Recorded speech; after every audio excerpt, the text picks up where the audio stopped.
where to begin. Roughly a month ago, the Daybreaker, a trade ship commanded by Captain Francis Tasson, left Dunlo Bay en route for Trattler. Tucked away in the back of the Wavy Way Inlet lies the trade capital of Amostifan, a land of legend, known to the rest of the world as the Titanic Graveyard. It is said that the lands were once ruled by giants who stood hundreds of feet tall. Giants who were wiped out by a great eruption that coated the entire continent in roaring hot magma. The legends say that all life was wiped from the continent in a matter of hours, while the magma rampaged through the valleys till it reached the ocean. All life gone. But 4 trees. 4 trees, the trees of power. The trees granted life back to the lands of Amostifan. Just in a few short years, Amostifan flourished with life greater than it had ever before. Valleys filled with green, forests loaded with the tallest of trees, rivers raging with strong rapids. Amostifan had never been so alive. Naturally, with the new flourishing life, farmers flocked to the luxurious fields and valleys to grow their crops. Miners ran for the untouched mountains, and monsters took refuge in the dense forest. Thousands of years later, rumors have begun to spread of Amostifan dying. The life being sucked out of the lands. And Discord notifying me of something. Ruining the mood. The life being sucked out of the lands. This is where our story begins. As the sun begins to crest the horizon, you smell the bitter saltiness of the Southern Ocean. A smell you've gotten used to, sailing the seas for a month. You awake hearing the loud, booming voice of Captain Tasson. "Land ho! Amostifan ahead, all hands on deck." Workers start rushing up from the barracks to the main deck, among them a deckhand named Cullen Moonridge, who tends to one of the sails. Peller, one of the ship's mechanics, starts his day fixing some of the bars in the brig that have shaken loose from the battering waves on the hull over the long journey. In the brig, there are 3 prisoners. A goblin who stowed away on the ship, but his curiosity got the best of him and he was caught whilst exploring the storage room shortly after departure.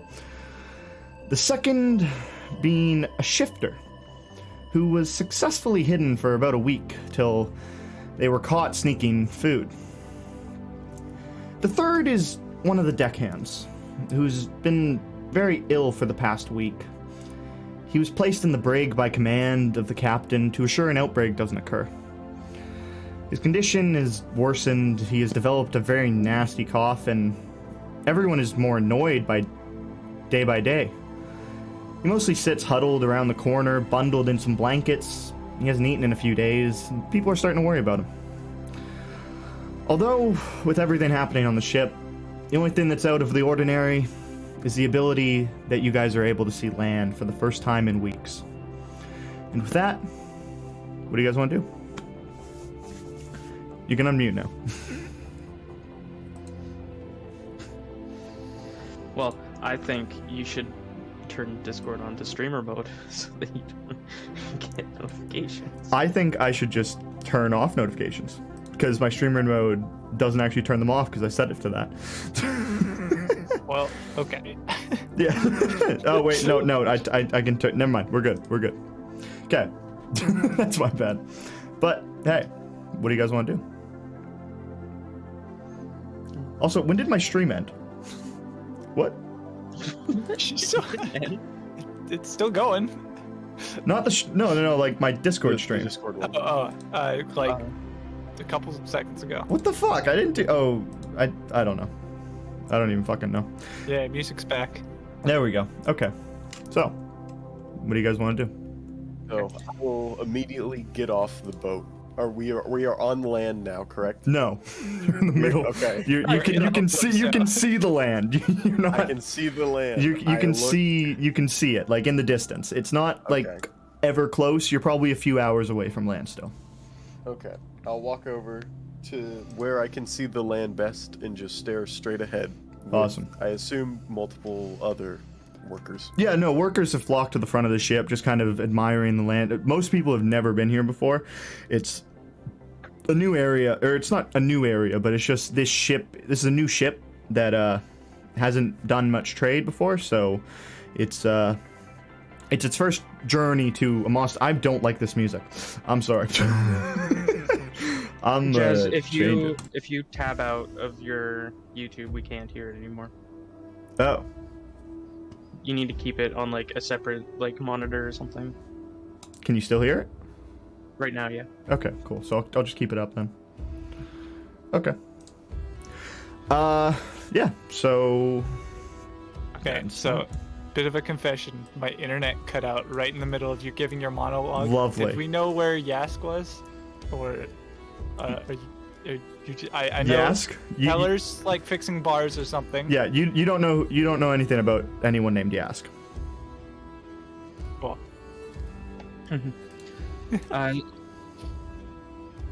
So am I on my own or am I with?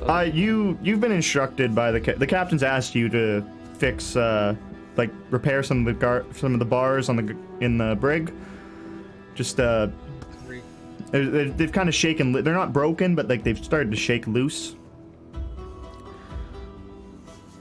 Are you fixing the bars on my cell?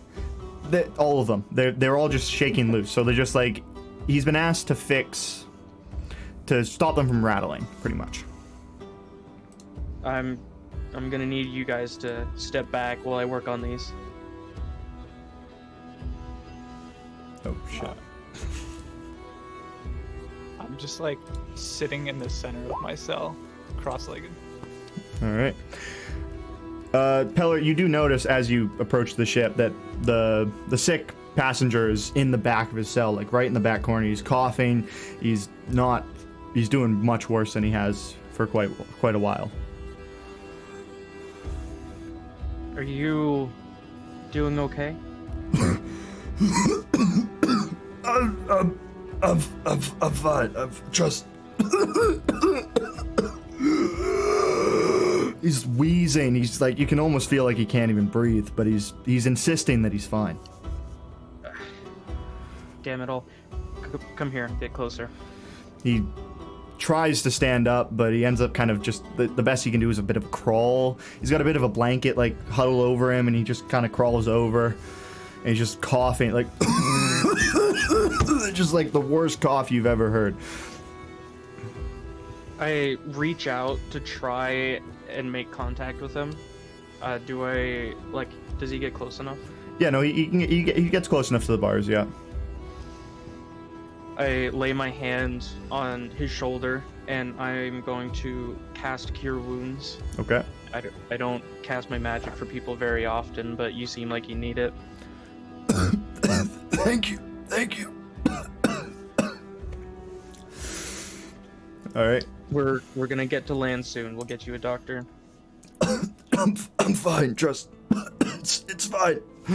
And he's just kind of like falls over and like rolls back into his corner where he was and just kind of huddles up in a ball, covering himself with his blankets. Can I make a medicine check to see if maybe I recognize the symptoms? You can, yeah. Alright. First roll of the campaign. First roll of the campaign. I'm gonna do this one in roll 20. Okay.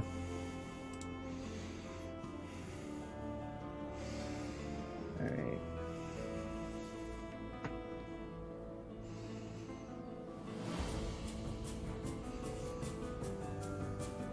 Not bad. Damn. No, there we go. Dirty 20. You 30-20 first roll. it's nothing that you've seen before, but you can certainly tell he's far from okay. Something's plagued him, and he's getting worse and worse by the minute. It seemed to have accelerated. Like you've known he's been sick for a while, but it's just recent. It's just starting to accelerate. It's just getting worse and worse. Someone must be looking after you, because if we were to be delayed even one more day, I don't know, you'd make it. I'm fine. I'm fine. Trust me. And he huddles back in, and he just completely curls up in a ball. I stare at him for a little bit while I do my job, Okay. and a few seconds go by, and I stand up from my kneel. Well, this one's done. I'm gonna move on. You take it easy and move over to the next cell. Cool. I never did ask. Can I get everyone's passive perception, please? Yeah. Do you want us to say it out loud or just write it down in the Discord? You can say it out loud. It's fine. Doesn't matter. Alright. I've got 12. 12. I have 14. 14. And I have 16 for insight if you need that. I have to. How do you determine passive wisdom? That's the one thing I didn't write down. It's 10 plus your perception modifier. Yeah. Okay, 11. 11. So 12, 11, and 14. Yeah. Okay. All right. Kill. Did you want passive insight as well? No, it's fine. That's fine for right now. Kill. Or I guess Kizuki, you begin to notice as Peller moves over to the next cell, you start to notice him like starting to shake, like in the corner, like he's violently shaking. Peller? No, not Peller. What, Peller shaking? The guy. No, the guy. Well, you know this guy to be his name is Stanley Corbett. You would have come to know him over the past week that he's been across the cell from you. Oi. When are we getting ashore? Who are you asking that? Heller. Okay. Should be just a few hours now. We're very close. Most of us workers are just off duty, watching the horizon. This one's not looking well. Yeah, I suppose if there's any delays, he may not make it, but I've done what I can. As you guys kind of look at him, and he's just still shaking violently, you start to notice like the blanket that's wrapped around him kind of start to flutter up from his back, and then from that fluttering erupts two massive wings just erupt from his back and just kind of encase him like a cocoon. Oh. Right. And he just sits there. He's just completely huddled in. These massive wings completely encasing him. I wipe off the hand that I touched him with. Yeah, no, that's... All right. He just kind of sits there for a sec, and then he starts kind of grumbling and moaning. Just You're like right there.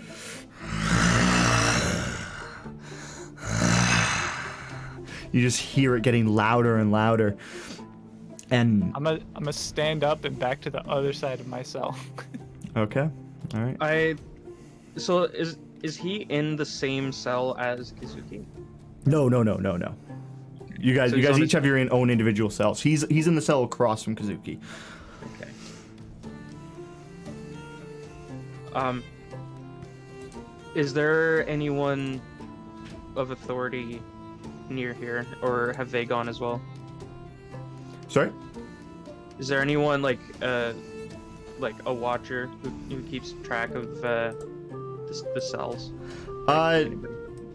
There's a few not really guard. It's a trade ship, so there's not really anyone posted, but there's a few other people that are kind of just rushing through the cells, grabbing stuff out of the storage areas, and just kind of heading back up. It's a pretty like common area to get between the storage and the deck. It's not a prisoner ship, so the brigs are small and just kind of in the middle of the ship, not taking up too much space. Okay. Well, I'm gonna keep working on these cells. What's your name? I say to the shifter. I think. Is Kizuki the shifter? Yeah. Yes. Okay. Why would I give my name to the person who... Not, I guess, but... I guess you didn't do it yourself. I have nothing to do with this, sir, I assure you. I'm just here making shoes and clothes for the people on the boat. I happen to have a certain set of skills in some other things, so they asked me to come fix these up. I won't be here long. Fair enough. I'm Kizuki. What about you? What do they call you? My name is Peller. I am an artificer. I can make just about anything you could imagine. Wow, that's pretty cool. As you guys are having this conversation, the cocooned guy in the corner, he begins to shake more, and then the wings kind of elongate themselves, and they take up pretty much the entire cell. And he stands up, and the wings are just facing the back of the cell, and they cover pretty much the entirety of your view. You can't see him. You just see these massive dark wings. How do you feel about getting me out of here and we go tell some people about this? Because this doesn't look safe anymore. You hear one grunt from him, and he goes, "Time has come." And he just shoots up through the deck of the ship, out of the top. The wood splinters everywhere. There's a massive hole about 10 feet wide in the top of his cell, and he just shoots up into the top of the deck. At this point, everyone on the ship turns around, and they just see this black, demonic winged beast fly up through the air and just kind of float above the ship. Oh, how many people are, like, locked up right now? There's only 2 more now. One of them has escaped. One of them has escaped. Yeah. So Kizuki and then some other... There's a goblin. There's a goblin in another cell. Okay. I see this happen. That's probably not for the best.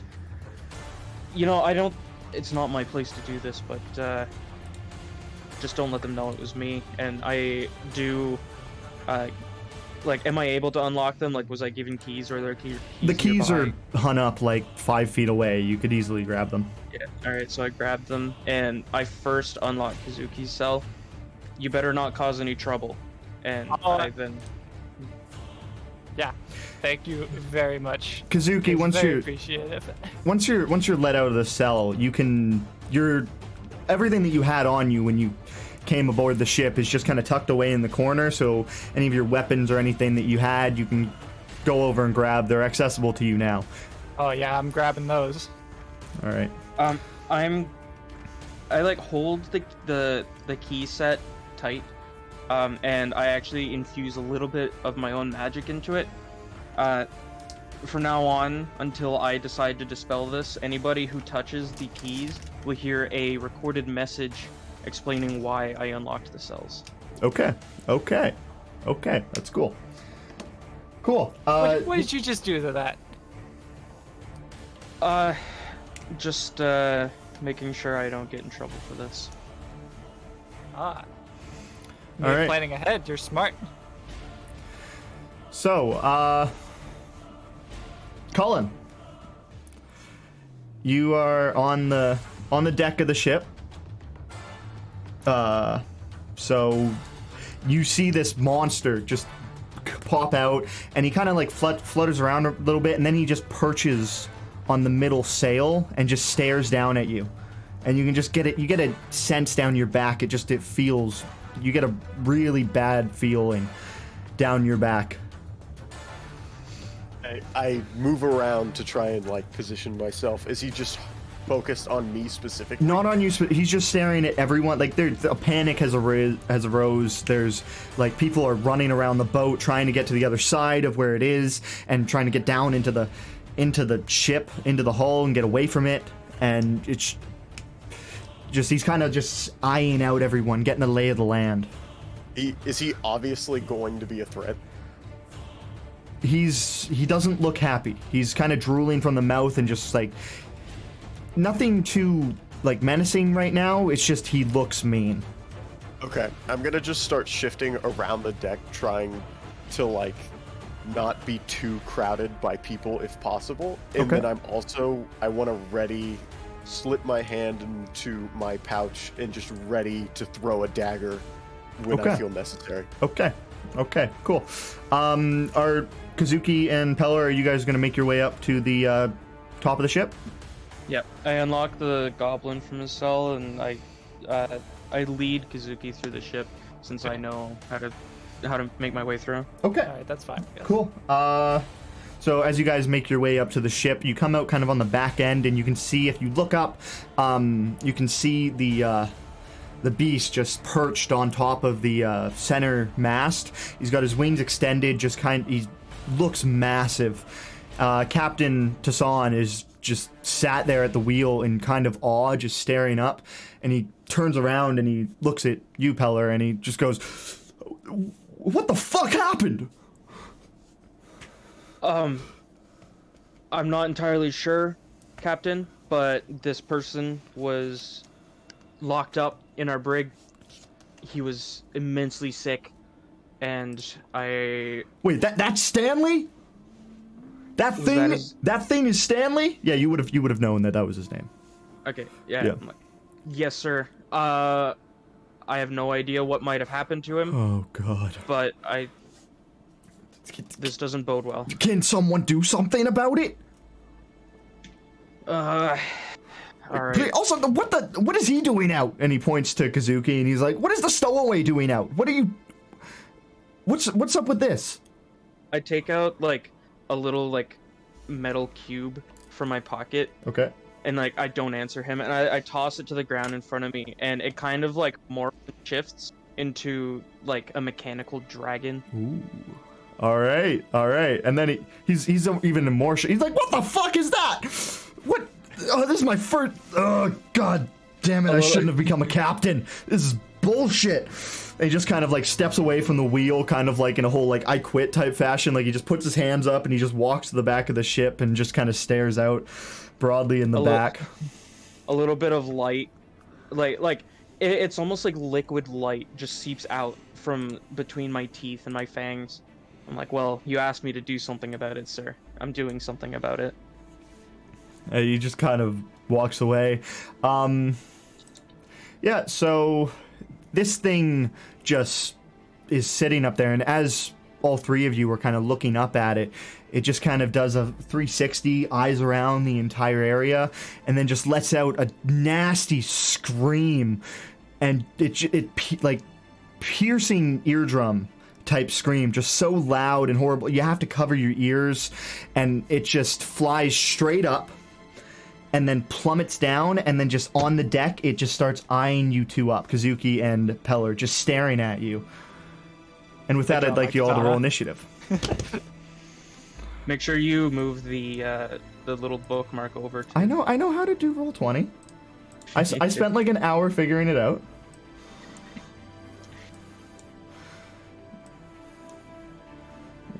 Oh my god. I rolled a 2, like a pretty much 2 that fudged, so I re-roll it, and then it was another 2. Another 2, alright. But total, that's 5. It's 5, okay. Great first initiative roll. Great first initiative, yeah. My initiative is also 5. Also 5, alright. Me too! Are you Oh my god! Are you kidding me? And now we get to learn everyone's dexterity. Yep, so You telling me everyone rolled a 5? yeah. So Okay. I have a +2. I have Okay. a +3. I have a +5. God damn it! You have a plus... What? You have a +5? Oh wait, should that's my have 6 saving then. code. That's You're fine. shitting me! I have a +3 to also roll a 5. Wait. Okay, so I'm last, but those two have to... I have a Um, 7. I have a 17. Wait, you have a 7? Wait, what? My dexterity is 17. Oh, okay. I thought you said you rolled. I have Okay, plus 17 to dexterity. so dex. all 3 of you guys rolled 5. Yes. Can you stop naming me? No, okay, that's just your thing. That's just your thing. I didn't do anything. Can we give the characters names so I'm not here? The turn order looks awkward. I'm sorry. Huh? The other 2 people don't have names, so like it's just blank space in the turn order. They have names on my. Is that Really? fixed? I almost see my name. I have Yeah, You they're said not it to gonna- see names. everyone has names on my end. I only see my own name. Yeah, me too. By the way, you're gonna like this. Shortson also has a 5 because he has the same initiative as me. Okay. Okay. I don't like that.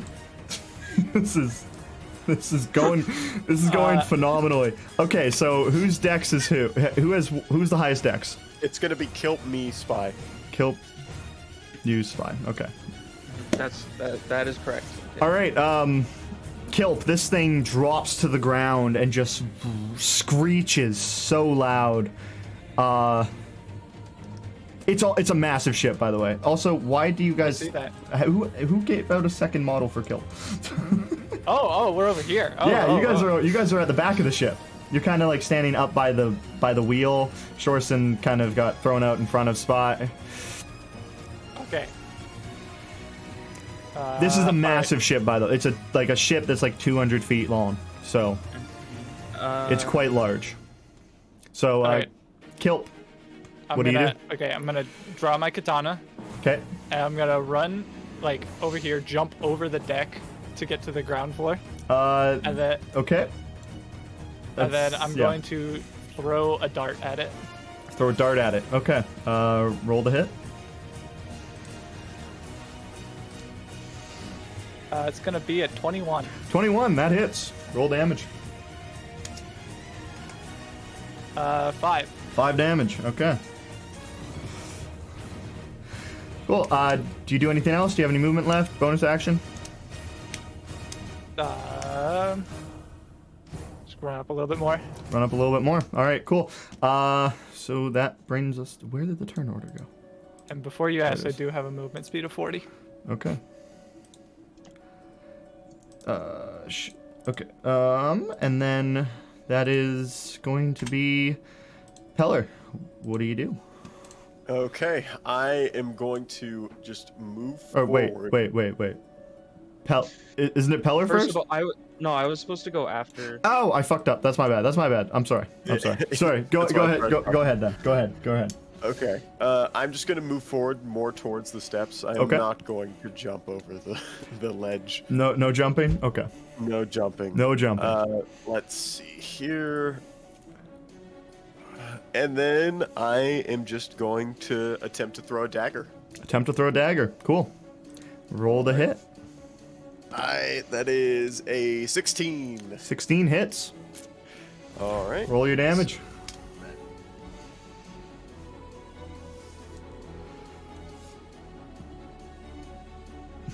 Oh no. Oh no. Oh no. Drop Oh my no. thing. Okay. 2. 2. Okay. Damage is damage. Damage is damage. That's true. Cool. Peller. Okay. Is there anything within this range of me that is loose and weighs like 1 to 5 pounds? Just like whether it's like spare wood pieces or anything like junk. There's a few like hooks and whatnot, like over by the ropes over in this area here. There's a few like metal hooks that would kind of be used to hold on to docks when they dock up.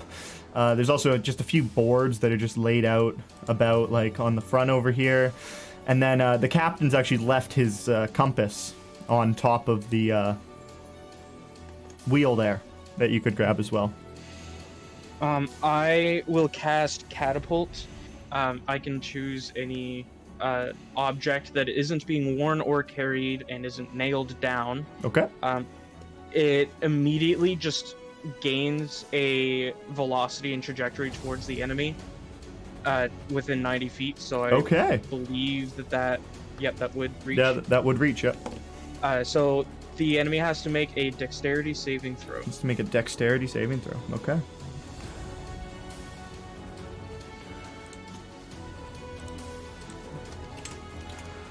This will be so much easier when I get my actual dice. That's gonna be a 7 to fail, I'm assuming, right? Yeah. All right. He's going. Ooh, nice damage. He takes Nice damage. 18 bludgeoning damage. 18 bludgeoning from a. What did you throw at him? Just like the compass. The honestly. compass? All right, cool. Yeah. That's But a powerful compass. It went so fast. Oh, yeah, no, for sure. Okay, cool. Awesome. And I will.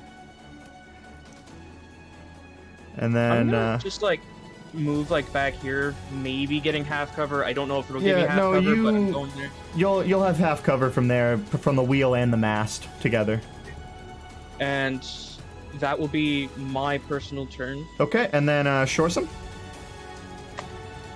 Shorson, is this guy in the sky or is he like on the ground? No, he's on the ground. He's dropped down. All right.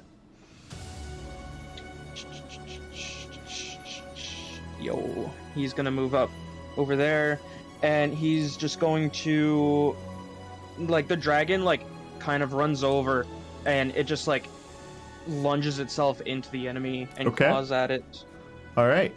for my spell attack modifier to hit. That's nice. Oh, okay. Alrighty. Roll the hit. 10. That's gonna miss. That's gonna miss. Shorson runs up and just kind of like pattering down on his feet on the wood, runs up and just goes to claw at it, but it moves its wing out of the way, and he misses. And is there anything else that Shorson can do? Or where was he? He was like up here. I'm checking to see how much movement he had. He could not have made it any further, unfortunately. Okay, so yep, that's gonna be the turn. That's his turn? Alright, cool. So, it's this thing's turn. Did he go after us? He rolled a 2. Amazing. That's why Dude, I was I like, did not, what the fuck? I did not go into this initiative thinking I was going to be first with a 5. I didn't go in when I thought all four of you rolled a 5. I was like, oh, this thing's gonna go first 100%, and then it rolls a fucking 2, and I'm like, lovely. That's beautiful. To be fair, I also rolled a 2. Yeah. I just get an initiative bonus. Yeah, lovely, cool. So, this thing takes. I rolled a 3 and I was last. It got a dagger like right in the kind of chest from Kazuki, and he's not too happy about that. So he just takes one big step forward and leans back and just gonna claw at Kazuki. And that is going to be. It's gonna be so much easier when I have dice. I have to switch around fucking things all the time. This is just bullshit. This is just bullshit. RD 20. Ugh. There. Oh, this is pathetic. Yeah, that does not hit. It's Wait, a nine- hold on, wait. I didn't see your roll. A 9 to Wait. hit? No, it does No, not hit. it doesn't hit. Okay, cool. So it leeches back, and like it takes a big upswing to it, so you can see it coming. So when it leeches forward, you kind of like bend in at your stomach, and it just kind of goes through, doesn't touch you at all. And then it's going to lean back its head and try and attack you with its face afterwards, opening up its mouth with its beak. That is going to be that is a natural 19. So that hits. 25 to hit. Yeah, that hits. Okay, cool. I never rolled 19s and I didn't. No, you never rolled No, 19s. Never. It's not like last session, all you rolled was 19s. Imagine getting 5 natural 19s in a row. Yeah, no Never kidding. happened. All right, yeah, so this thing attack. Okay. Ooh, don't. Try not to kill Kilp right away. Uh-oh. I don't like that. 5 points of damage. Okay. So it goes to claw you and misses, and then it takes that momentum from the miss, leans back, and then leeches forward and bites, and he just kind of catches a bit of your arm, and just as you pull out, you just take a bit of scraping. Like, it doesn't take too much out of your arm, but like took a decent chunk out, but you have plenty of mobility still. Yeah, so that is going to be. Actually, no. With it, it's going to move. It's going to move up into the air about 10 feet. And you guys. I'm gonna have my defender use its reaction Yeah. to. You guys can take attack of opportunity if you want. Okay. Yep. Yeah, you can. That's gonna be a 11. 11. That does not hit. Oh no. So as it flies up, Shorson tries to claw again at its wing, but it flaps it up and gets out of the way. Kazuki. Yeah, I rolled a 6. 6. Kazuki and Shorson, as it goes up, you guys both go to hit, but simultaneously the wings flap up and just the blades go underneath, and blades and claws go underneath as it soars and just hovers about 10 feet in the air. I guess I should say I rolled a nat 1. Cool. That's... I don't know if that does anything else. You're not close enough to Shorson for it to have an effect on him. So. Okay, good.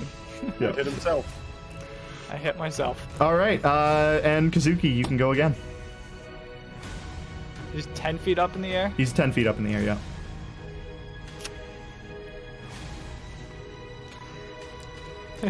What kind of weapon are you using? I'm using a longsword. A longsword, and how tall are you? 5'4". 5'4", so with a bit of reach and a long... You could probably, like, reach his toes, maybe his foot. Okay, I'm gonna use a bonus action to use my shifter ability. Okay. So I get temporary hit points. All right. And then I have advantage on strength throws. Oh, on wisdom checks. Wisdom checks. Okay, cool. Very cool. And no creature within 30 feet can make an attack with advantage, unless I'm incapacitated. All right. And then I'm gonna like crouch down and like try and get like a running jump at this guy and attack with my katana. Okay. Cool. You want to make an athletics check for me? Just to see how high up you jump. If you can successfully get high enough to him. Oh my god, I rolled a 7. A 7. A 7 will get you high enough to just, like, get his... Not quite, like, above his knee, like, just about his legs. So you can roll to hit. Okay, that's a bit better. I rolled a 19 to hit. A 19, okay, and that's actually good, because he had a bit of an advantage for being up. So, yeah, roll damage. I have a question. I don't know if I can change this now. Yes. But like, long swords, you can wield with 2 hands. You can. Does that doesn't... I can just do that, right? Yeah. Yeah, you can just do that. Yeah, it changes it from a D8 to a D10, I believe. Yeah. Yeah. However, I believe you're a monk, right? Yes. I think you have a limit on two-handed weapons. I don't think you're allowed to use them. Hold on.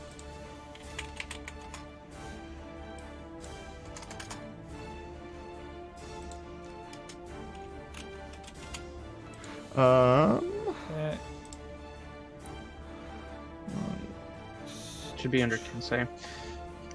Under Kensei? Oh, Yeah. okay.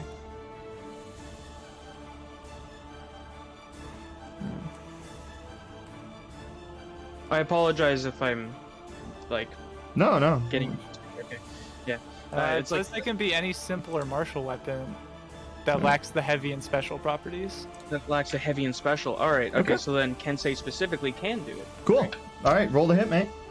Okay, so D10 then. Or not roll the hit, roll damage. Roll damage on D10. Yep. Okay, it's gonna be 7 slashing damage. 7 slashing damage. All right. Cool. So you take a run up, you take a few steps back, but it's in the air, so it doesn't do anything. You take a few steps back, you take a run up, you leap up into the air, not only about 3 or 4 feet up in the air, but then you take a big two-handed slash with your sword, and you just catch its leg, and it's got a very strong leg. Like, normally if you had to hit that, like, you'd think with hitting it with that strength, it would have just chopped the leg off, but it just kind of bounces off, but it lets out a really like scream after you do that. It didn't like that. And do you do anything else with the rest of your movement, or? I imagine I like run past it over here as I strike. All right, cool. That's good to go. And then is that you're gonna end your turn there? Yes. Alrighty. Colin. Okay, I am just going to keep moving forward. Okay. So I will move right here. Oh, I'll basically just inch up closer. I'm now about towards the middle of the boat. Yep. Okay. And I'm just gonna hang out for the time being because I don't want this big behemoth to focus me. All right. But I am, as a bonus action, because I am a mastermind rogue, I can use help from 30 feet away. So I'm going to give help to Kazuki, which will give Kazuki advantage on their next attack roll. Okay. Cool. Sweet. Lovely. Also, that hole I just drew is where it came up through. It's Okay. Yeah. It's not nothing really of concern. I just thought I'd put that in. All right. You gonna end your turn there? Yeah, I'm going to end my turn. All right. Peller. Heller. All right. While I was behind the mast, I'm here like loading a crossbow. I'm like, I've just used so All much right. magic already today, and I like turn over behind the mast, and I shoot out towards it with a crossbow.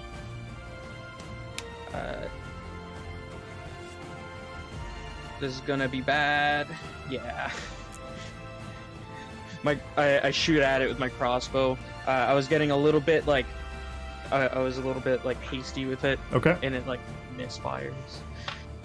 How bad Using does my it misfire? bonus action, I am going to command my defender to do stuff. Okay. I'm gonna have it move next to Kazuki Okay. to defend Kazuki if it needs to. All right. And it will just take the dodge action. Okay. And I will Cool. move over here. Okay, that's my turn. Cool. And that's And that's Shorson's as well. yep. Cool. All right.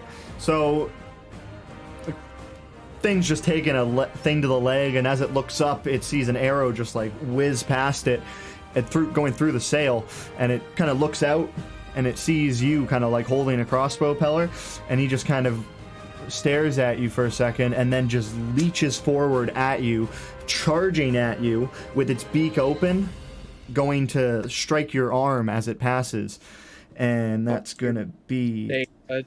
Sorry. Making a mistake, bud. Okay. That's gonna be a 8 to hit. So it doesn't hit. It goes it charges at you. It goes with its beak to grab, but you move your arm out of the way and it just kind of flies through. It's kind of like bent its wings down, kind of almost into the shape of an arrow, so it's really thin. So it just kind of like whizzes past your arm, and then as it passes you, it stretches out its wings, breaking it immediately, and it kind of lands on the ground behind you and turns around as a 360 and goes to slash at you with its claws. Rolling. I want my dice. This sucks typing out this command so many goddamn times. Ugh. Rolling a 23 to hit. A 23 to hit. That one will unfortunately hit me. That one will unfortunately hit you. All right. Cool. You know you can just copy your command, right? Yes, I'm aware, but it's a different command every time. No, wait, you can copy those things. And that is a. Okay. Where the fuck did the channel go? Jesus. Ah. It's gonna be 4. That's unfortunate. Natural 1 for 4 points of damage to Peller. Yes. That's unfortunate. All right. So it's flown over here, and it's just going to end its turn right there. All right. All right, Kazuki. Oh boy.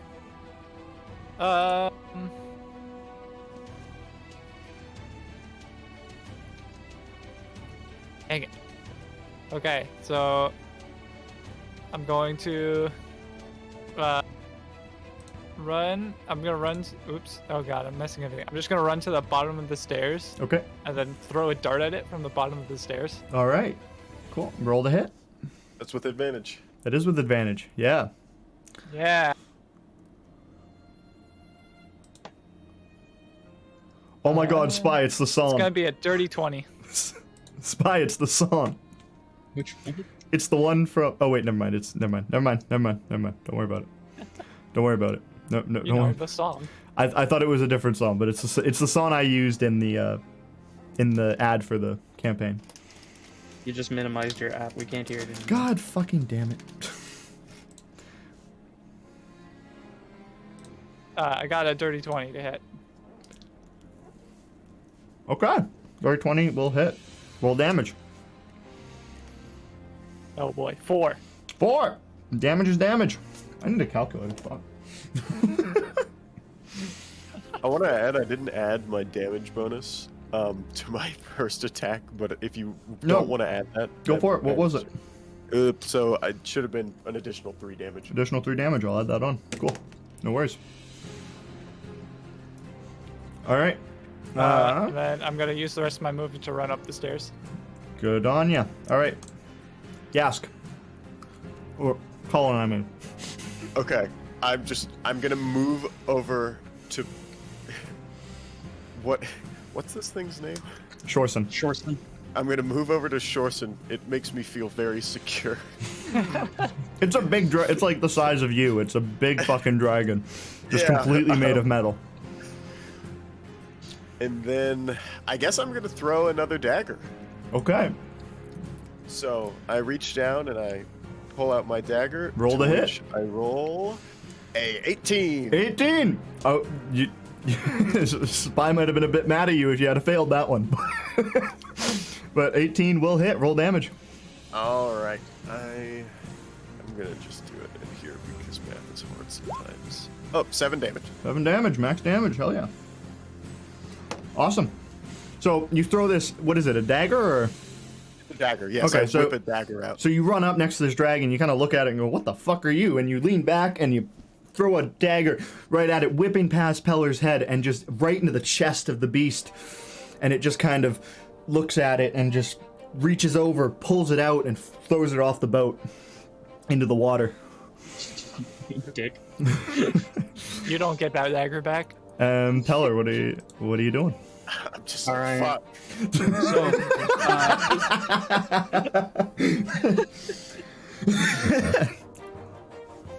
all right. So this thing is like it kind of upset me because it came over and attacked me when it clearly could have just attacked Kazuki, you know.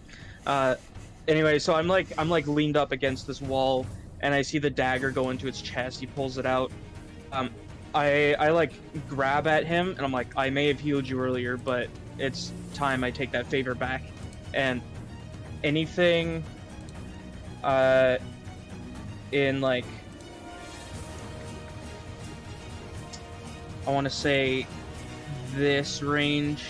Okay, so like in a cone, it comes out in a cone? Yeah, anything in that range has to make a dexterity saving throw. Dexterity saving throw. Cool.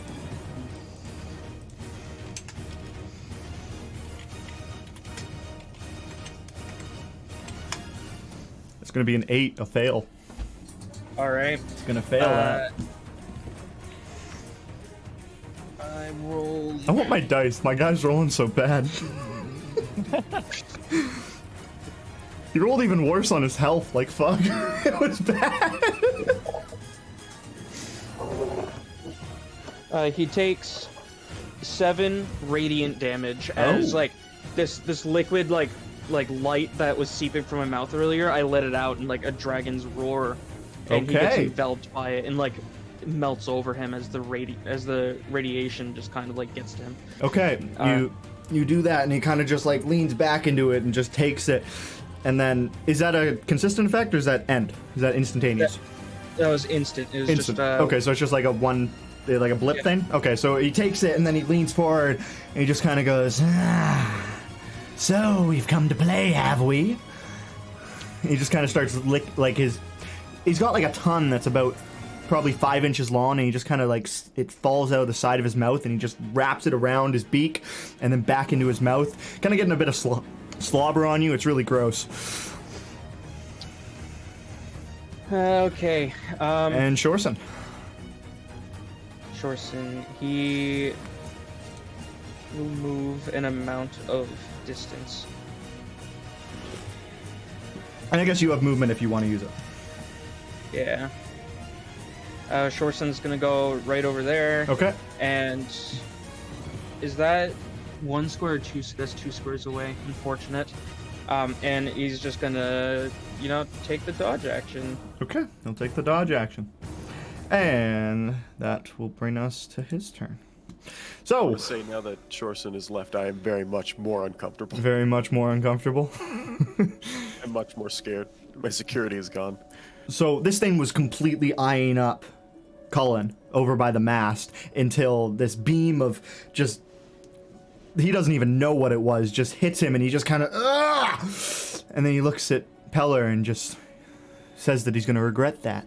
And then he just leans into him nice and close into his face. And then in a split second opens and closes his beak trying to grab his face.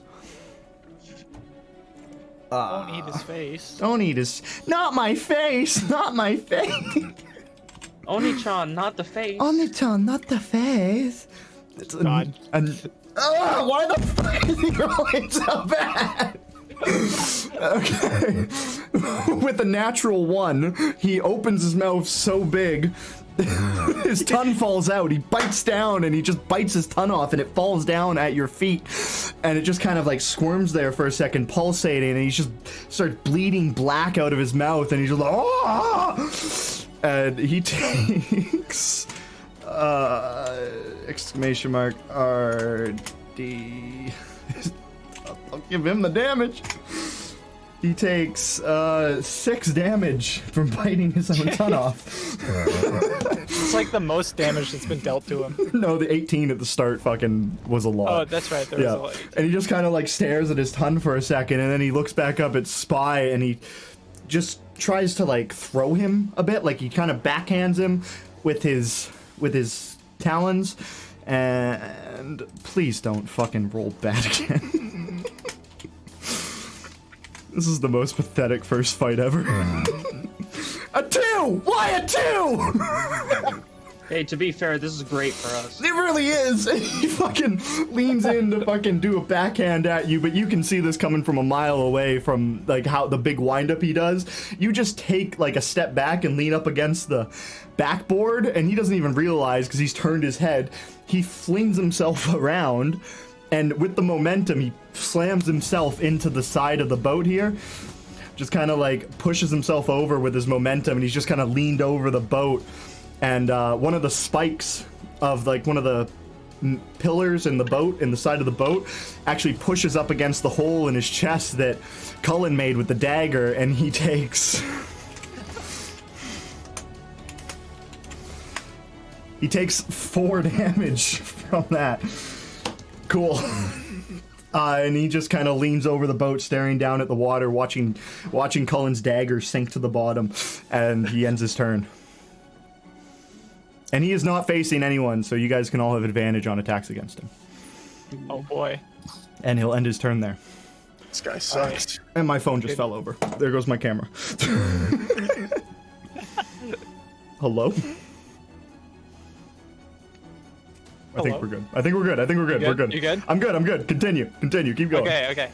I see him like fall over the side of the railing, and like this is my chance. I'm gonna like dash right through him, using my katana, and I'm just gonna go for that attack. All right. And I have advantage, right? You do have advantage, yes. Okay, good, because I rolled a 2. Okay. Okay, a natural 19's a bit better. Natural 19's much better. One off of nat 1 and one off nat 20. Yes, that's 24. And then All right. gonna roll damage. Roll damage. It's gonna be 11, and then I'm going to spend a key point to make an extra to make 2 unarmed strikes as Okay. my bonus action. And unarmed strikes are Dex for me. Yes. One is going to be a 7. Oh wait, do I get advantage on both of them? Yeah, you get advantage on all attacks. Okay, Yep. so first one's a 16. Okay. Second one's a 20. And then unarmed Alright. strikes are D4, right? I think it's D6. I think it's a D6. Yes. Actually, unarmed strikes Yeah, I can pull up my other character. are. Why is that not on the? I feel like that should be on the sheet. It's a D6. It's a D6. Yeah. Okay, cool. There it is. Okay. Yeah, it is here. Yeah, unarmed strike. do I get- Yeah. Do I have a damage? Your martial arts die? It's Well, a my D- martial arts die is a D4, Yeah. but okay. unarmed strike, I can choose to use it or not. My normal unarmed strike is a D6, right? That's at level 5. Oh, okay. Yeah. So D4. Just a D4 then. D4, and then I get to add my Dex mod because monk, right? Yes. Okay, so one strike's gonna be a 5, and the other one's gonna be a 6. Is that damage or to hit? That's damage. That's damage. Okay. A 5 and a 6. 5 and a 6, and then the 11 from the sword. Okay. Cool. It kind of you run past it with your sword and you just slice through its back, cutting its wing like a big slice through both of its wings, and it just starts gooing black. It just starts leaking black goo out from those slices. And you turn around and you just punch it, and it just kind of just takes it and just leans back forward and falls back down on the side of the boat. And with that, we'll move to Yask. Unless Kazuki, do you want to move anymore? Do you have any more movement? Nope, I'll stay right there. All right. Colin. Okay, I'm going to move under the deck of the ship, and I'm just going to, as a bonus action, I'm just gonna hide, Underneath? behind, under Okay. the bench. Sure. Or, that's not a bench. Whatever. There's a bit of rope there that you could probably throw on top of yourself and try and disguise yourself as a This is a rope. As a I am rope? a rope. yeah. I'm going to try and hide as a rope. Try and hide as a rope. You can roll a stealth check if you want to see if I you will. successfully hide as a rope. That is a 7. A 7. You do not successfully hide as a rope. You kind of put it on your head, kind of like a toupee, and you just kind of sit there. You kneel down and just kind of sit down, and with the bit of rope on your head, it just kind of looks like you're having a bad hair day, and you're just sitting there, cross-legged on the ground with a bit of rope on your head, and In my head, I think it's worked, and it looks really cool. 100%. You're just sitting there, and you're just staring. You're staring out, just like no one can see me. I am the rope. I am the rope. No one knows who I am or where I am, and you just kind of that's just what's going through your head. And is that you end your turn? Okay. Yeah. Peller. Okay. So this thing has its back to me. Yep. Like, oh, you fumbled. And I pull from it's strapped to my back. I pull out a great club, and I just I just pull it over my head. It hits the ground with a bang, and I grab it and I swing it over onto this weird winged creature. You can see a magical aura over this great club Okay. as I have infused it with my magic. All right. And let's see, I will roll for the thing. Roll the hit with advantage. That's gonna be a 23. 23. All right. Yeah. Roll your damage. Okay. Where's my D8? There it is. This is gonna be so great, guys. Ooh, max damage. That's gonna be. That's gonna be 14 damage, 14 bludgeoning. You can go ahead and describe its death. So a second ago, I started melting away at his skin with my radiant breath weapon, and then Kazuki comes in and slices through the thing. And while it has its back turned to me, I pull out this immensely heavy great club, and normally I wouldn't even be able to hold it, but because I've infused it with my magic, it's like super light to me, and I lift it over my head and I smash him right down into the ground from behind, and he's like, his guts kind of like come out from his back and his stomach. He's just sat there, squashed like a bug. All right. So this thing's just taken so much beating, its wings are ripped apart, and you come out, you pull out this big club, you plump it down on the ground, and you do a bit of a spin, and you just smash it down, and you just see this thing smush in the middle where its chest is kind of pushed up against the wood, and you just kind of flatten it up against the wood. His guts fly out, black goo sprays everywhere. A bit gets on you and Kazuki, and it's kind of you hit it so hard that it's kind of splits in half at where it's where it's touching the wood, and its top half with the wings just kind of fling over and fall into the water, and you just see as a black goo fills up the water space about 20 feet around it, and it just begins to sink down to the bottom of the ocean as its legs drop to the ground. Oh, Damn it! sorry. Oh my darts! I have a question. Was my first dagger stuck in it still? No. Yeah. So yeah, that's. I didn't even think about that. I'm sorry. Yeah, it took all my darts I threw at it too. Cool. Yeah, that's. I'm sorry. But I am out of daggers. they're gone. Yeah, so this thing's just kind of laying on the ground in a pit of black goo. I look around. Can I see the captain anywhere? Was he like hiding somewhere? The captain is fully just looking out, like he's kneeled down, kind of in this right in this back corner here. Oh wait, no, fuck, I got the wrong thing. He's kneeled down in this back corner here, and he's also trying to hide himself in the rope. Which, give me a sec. Which he is.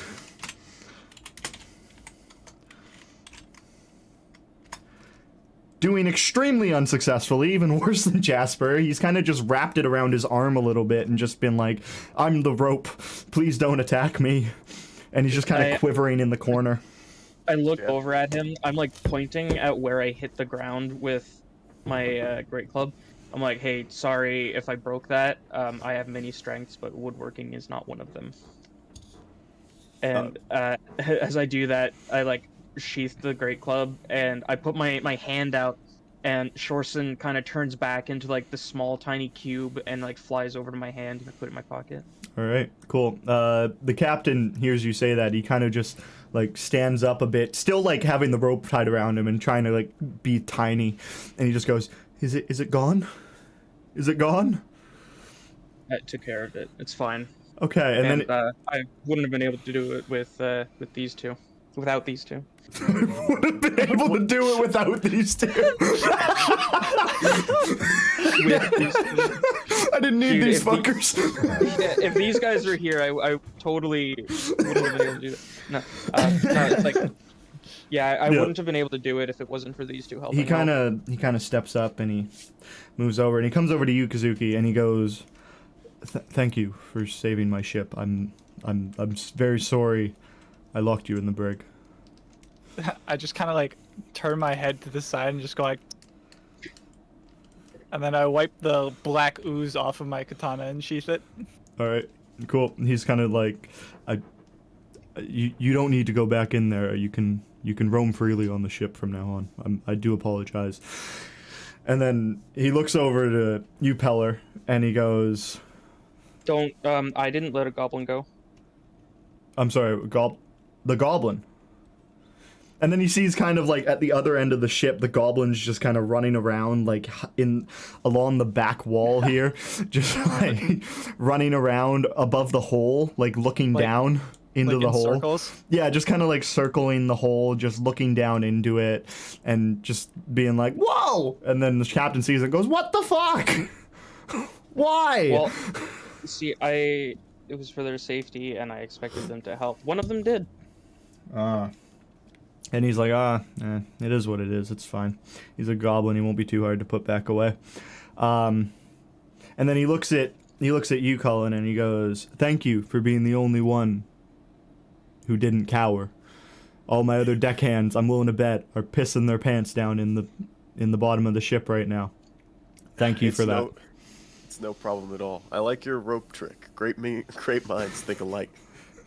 Thank you. He doesn't know what you're talking about. He's like, just like, thank you, I guess. And then he screams out and he goes, "Everyone on deck!" And you start to hear footsteps as people start to file out from the entrance down to the bottom and just kind of file out onto the deck. He tries to like guide you guys up kind of in front of the ship's wheel here, and kind of like position the three of you. And as the people come up, they kind of form on the deck, and he goes, "These three saved our ship. They have our utmost respect. Please treat them with that." And yeah, is there anything you guys want to do? I guess Shorson can get out of here now. Yeah, listen, do we know where that man came from? He was, I don't know much about the crew. They were just hired out.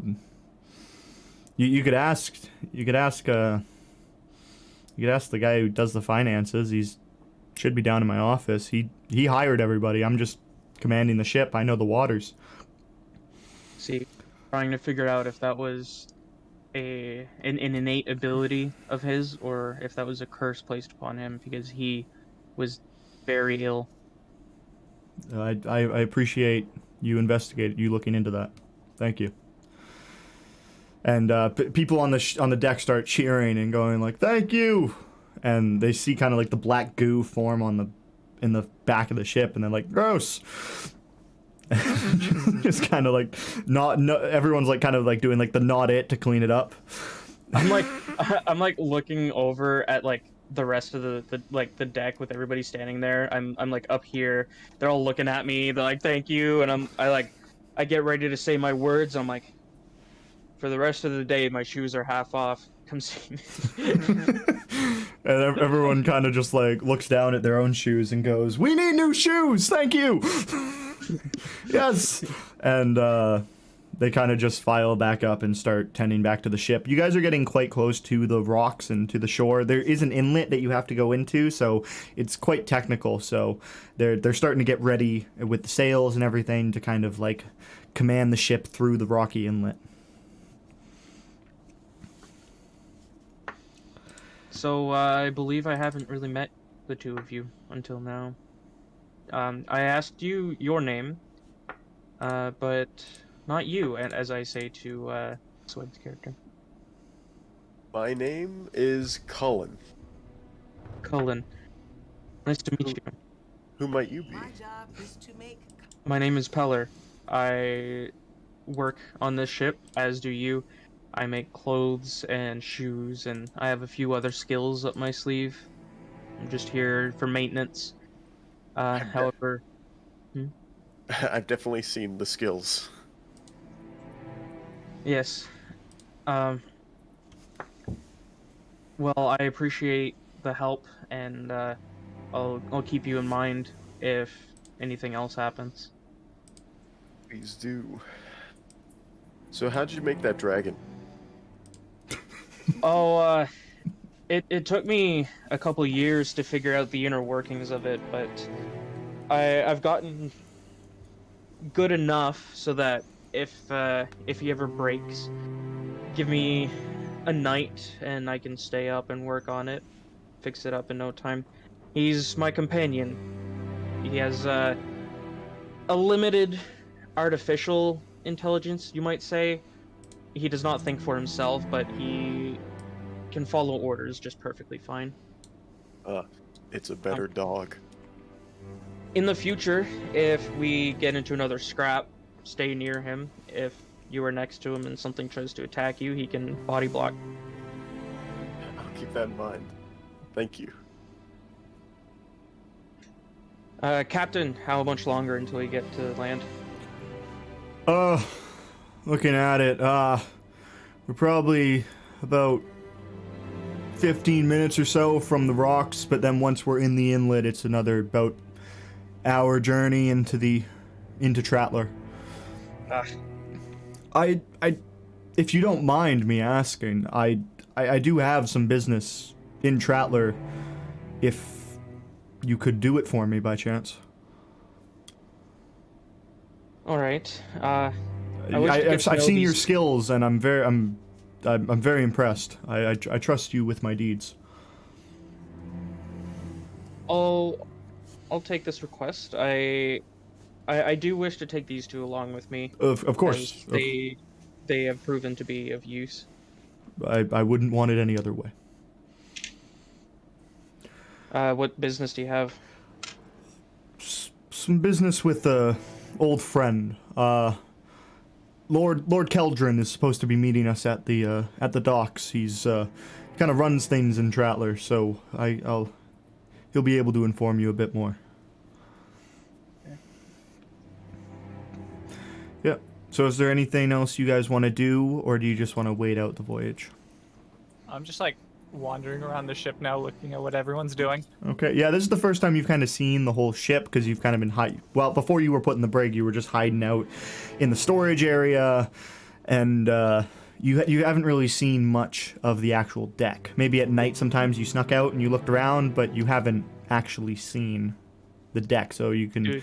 totally look around and look at some stuff. This sunlight thing is pretty great, not gonna lie. How long were we out to sea? It's been about a month now. Dude, I haven't seen daylight in a month. Well, you would have. There's some grates and stuff through the hull that like sunlight can pass through. Yeah. But Every now and then, water splashes through. yeah, you know, the windier days when the waves come up on the deck, there's like some water that seeps down onto you. But you know, you've seen sun. This is the first time you've actually seen the sun, the physical sun, though, in about 3 weeks. I like make my way to head back to my post, and I like turn back around. I'm like, Captain, have we got any tea left? Hey, we've been out to sea a while. Tea? Yeah, no, we got plenty of tea. We're out of rum though. All the guys were pretty into it, so we ran out a few days ago. But tea, no, we're plenty on tea. None of these guys drink any tea, so. That thing snagged me back there, so while I treat my wounds, I would like to drink some tea. I'll treat these two as well. Certainly, I'll come find you once I meet with Lord Keldrin. Throughout the next hour, until we get to shore, can I short rest? You can. You have plenty of time Yeah, to short rest. I would You like to also short rest are as gonna well. you're gonna be quite busy, Peller, having advertised half off shoes. So, Oh So man, there's does that mean I don't get to? I'll say that the last hour of the journey you can short rest, but for the first like hour and a half, you're pretty busy with people Okay. coming up and asking for shoes. But Yeah. I'll say that you will be able to you will be able to get one in. I am short resting. All right, you guys can all get a short rest. Technically, Kazuki and Cullen can get 2 if you want, but I mean, I know I'm not really the DM, but does everyone know how to short rest? Yes, I do. Is there something else besides just rolling hit dice and doing It's other just- things no, that it's respond? pretty much just That's it. pretty much it. Yeah. I am not going to take a short rest. Instead, Okay. I want to just like go down to the storage room and like just frustratedly search to see if there's any just daggers. Yeah, you can go down and look around. There is also you know that there's a cannon smith on board, a dwarven cannon smith who kind of tends to the cannons. They're older cannons that don't really work too well, so they have someone specially on board to tend to the cannons. So potentially, you've seen him handle weapons before, so you know that he might actually have some for purchase. Yeah, I can take it to him. I'm good friends with Gorik. I would very much appreciate it. So you'll have to wait. I'm not even at my station, and I already have a lineup. I suppose I should get back to my station too. So I go back to the sail for now and just man it. All right. I'm gonna hang around Cullen and watch him like do the sail and like just kind of be annoying, you know? There's I wonder also quite a few people that are kind of just like lingering around. lingering around the hole, trying to kind of repair it a bit. Like, they've pulled out a few boards and they've tried nailing him down and whatnot. But other than that, the ship's pretty quiet. Just people getting ready to go into the inlet.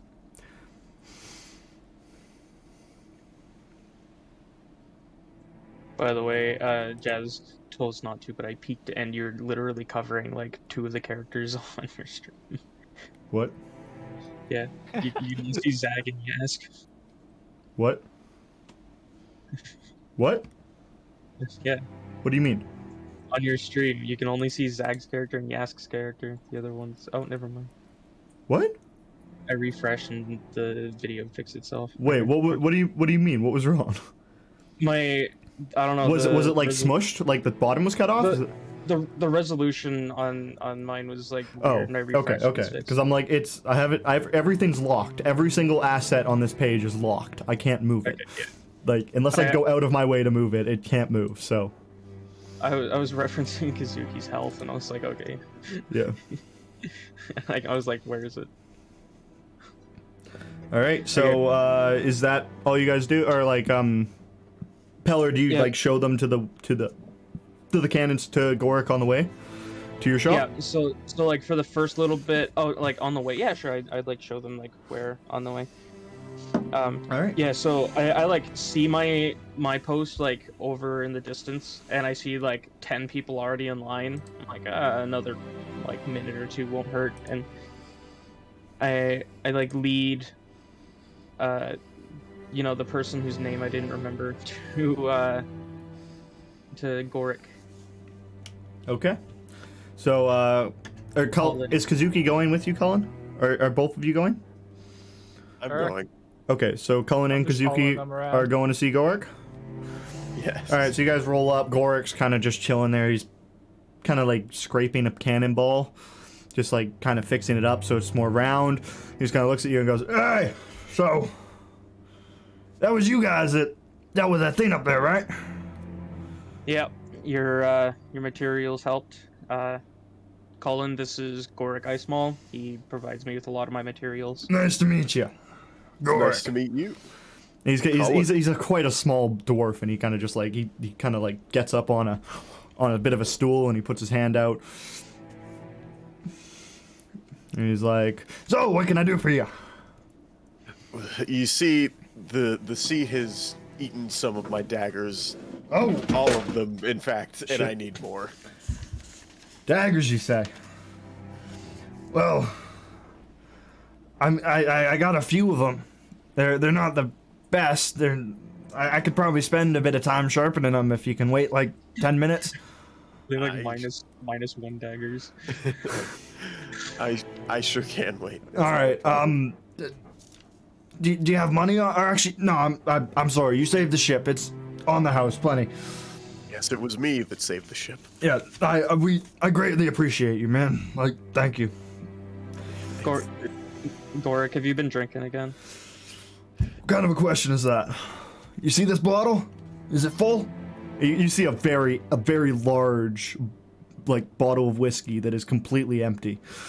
He's like, "Does that look full to you?" Yeah, of air. Yeah. Yeah. Air. Wait, what? And he just kind of thinks about it, and he like looks at the bottle, and he's like, "This isn't full. What do you mean? It's full of air.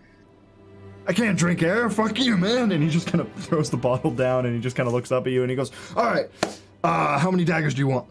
I got like, I think 4. I'll take them all. You take them all? All right, cool. Okay, so I just need like 10 minutes to sharpen them. That's all right. Yeah, that's perfectly cool. All right, and he kind of just like talking through burps is like, all right, okay, so and you need anything? Nope. Okay, all right, cool. And he just kind of turns around and he just starts sharpening daggers. He pulls another bottle out from behind and he cracks it open, throws the cork over his head and out behind you guys, and he just starts drinking and sharpening. He has his own personal alcohol supply. The captain said there was none left. None left for the people. Gorik's different. He came on this ship under one condition: unlimited alcohol. Leave it to a dwarf. Yep. All right. Is there anything else you guys want to do, or do you just want to sell your shoes, take your short rest, and wait out the journey? Well, I guess I probably can't make money off that, considering that's what I'm here for. Off the shoes? Yeah, does that just go to the captain? It does go to the ship. Yeah, it's the ship's materials. It's kind of like your services are just kind of paying for the trip and whatnot. Yeah. All right. Well then, yeah, I don't really have anything else that I need to do. Okay. Cool. Just gonna go man the sails until the trip's over. Alrighty. Kazuki? I'm following Colin. Okay. Cool. So, about an hour goes by, and you guys can kind of take in the scenery as you go through. As you actually enter as you enter into Amostifan, as you come up to the kind of like very rocky peninsula that you have to thread the needle through, you can see out to your left there's actually a very sandy beach area with a hill, and atop the hill there looks to be a older style castle. It's quite monumental, and you kind of just stare at it for a second and go, wonder what's up there. And then to your right you can see a lighthouse that's old and decommissioned. It's kind of like falling apart. It's far away, but it's like so broken that you can tell it's broken from like the kilometer or so you are away. About half a mile for Americans. I appreciate it. And yeah, so you can see a lighthouse over there, and you just kind of like everyone's kind of looking over the edge of the boat, like as you go through this passage, just making sure that you're not hitting any rocks or anything.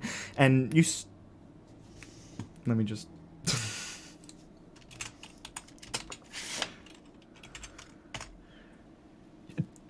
Natural 20. You successfully make it through the rocks, not hitting anything, not scraping up on anything, no worries. And once you enter, you can see this large harbor, and there's a big like kind of gravelly gray island with a few small mountains on it.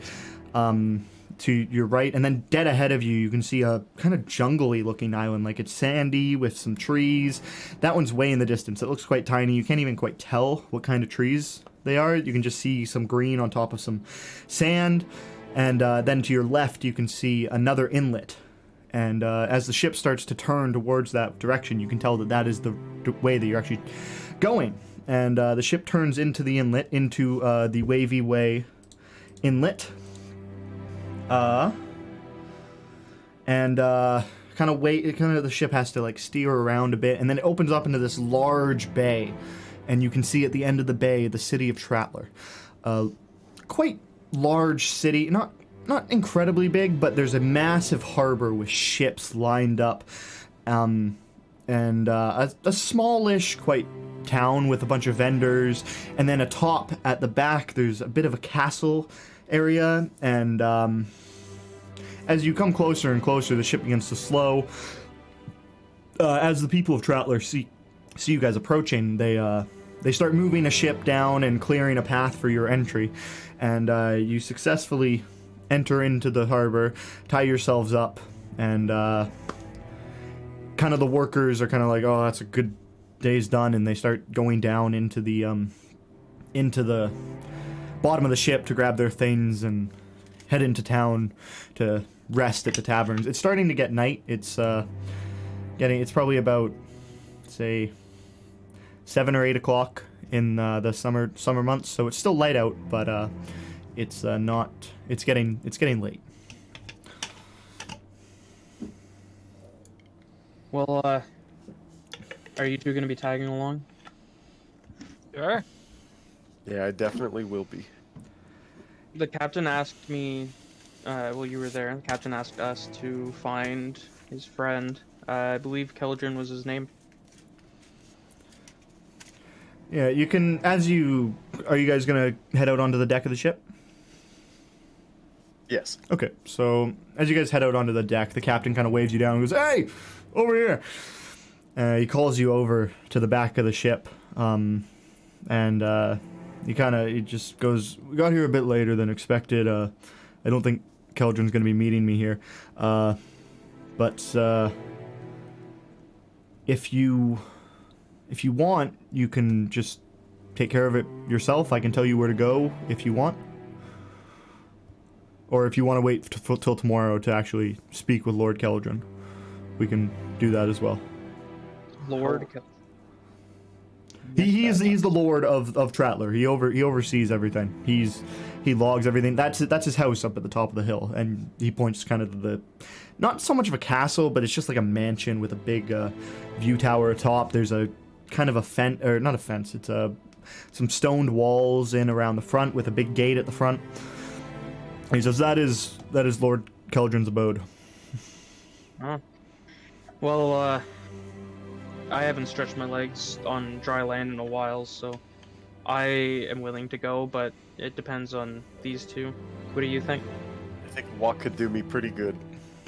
I'm literally just following you guys at this point. All right. You've sat in a cell for a month.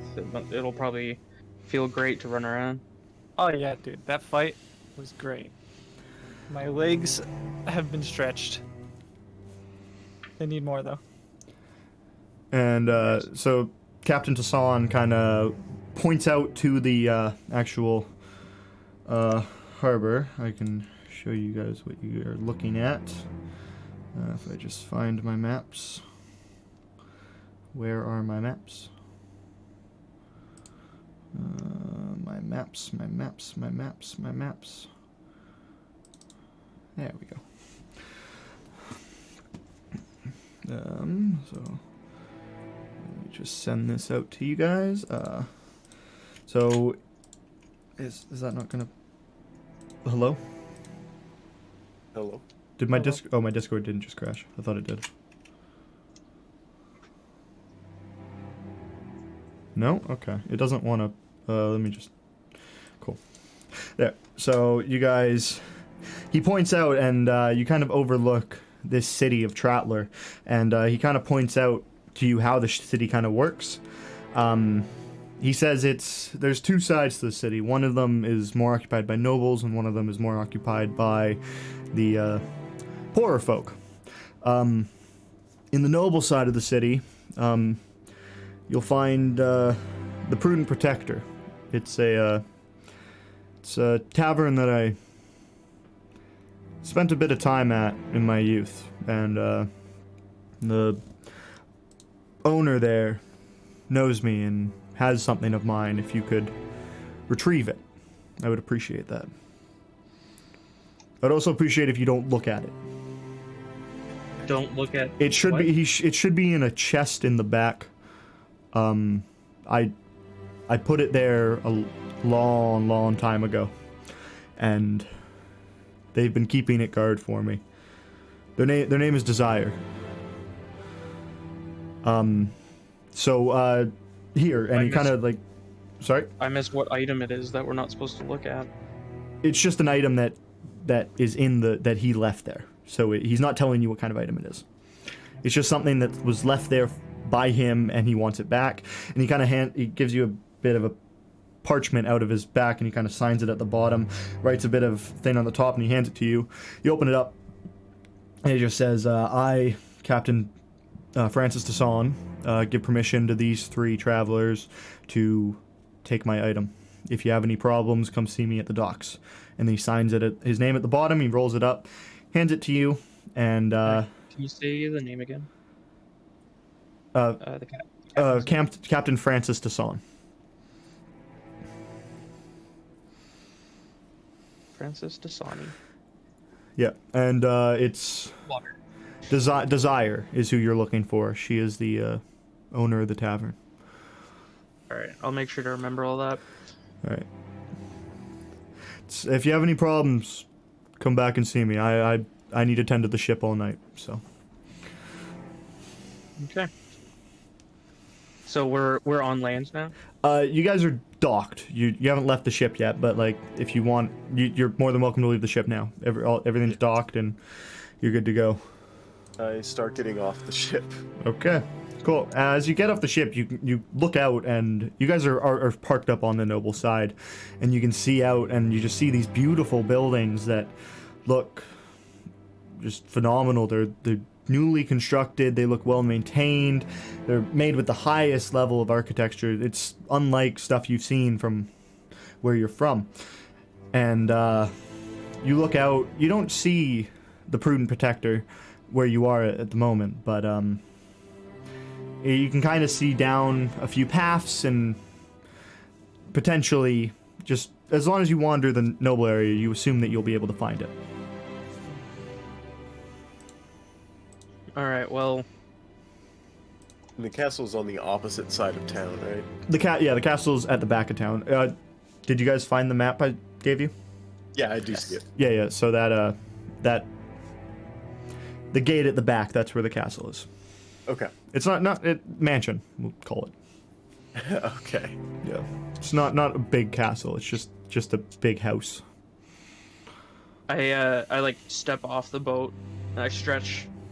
It takes like longer than the other two would probably like, and then I bolster up all my straps and whatnot that I have on me. And I turn to them like, hey, so I'm thinking we go talk to Keldrin first, and then we can search for this bar or tavern after. Maybe hole up there for the night. I was thinking maybe we could do the tavern first since it's on the way. We could just cut through town. Okay. What do you think, Kazuki? I don't know. We can hit it first, I guess. What? You had two choices. Which one's first? The taverns first. All right. Then I shall follow you two. All right. All right. Do you guys have a preferred way, or are you just gonna start walking straight and just kind of doing it systematically of process of elimination? I think we're just gonna walk through town and just keep an eye out for any taverns and just check them out. Cool. So you guys start walking through. The shops are starting to close now. All the like little outposts out in front of buildings, they're starting to close down. People are like pulling down shops, getting everything into their carts, and starting to wheel them back to their houses. People are walking into bars and different taverns. You don't see the Prudent Protector immediately, but a little ways down, probably about a 5-minute walk, you do see a big sign with a two beer mugs kind of clanking each other, with the big sign saying the PP, and then underneath of it says the Prudent Protector. It's a beautiful sign lined with bronze along the outside, and as you kind of stand under it, you get a sense of how nice of a tavern this is. It's a really nice peepee. I was Roll my so, eyes. I was really ready for you to be like, at the top it says pee-pee, and then under it says poo-poo. For fuck's sake. What the fuck? I tried to describe this beautiful fucking building for you, and you're just like, the pee-pee poo-poo. Pee-pee poo-poo. Pee-pee poo-poo. Pee-pee. Me monkey brain, me pee-poo poo-poo. I deserve inspiration for that, right? No. No, okay? Fuck you. I'm not rewarding you for that bullshit. Not this time. Fuck you. I walk into the tavern and I just admire the peepee. I admire the architecture. Okay.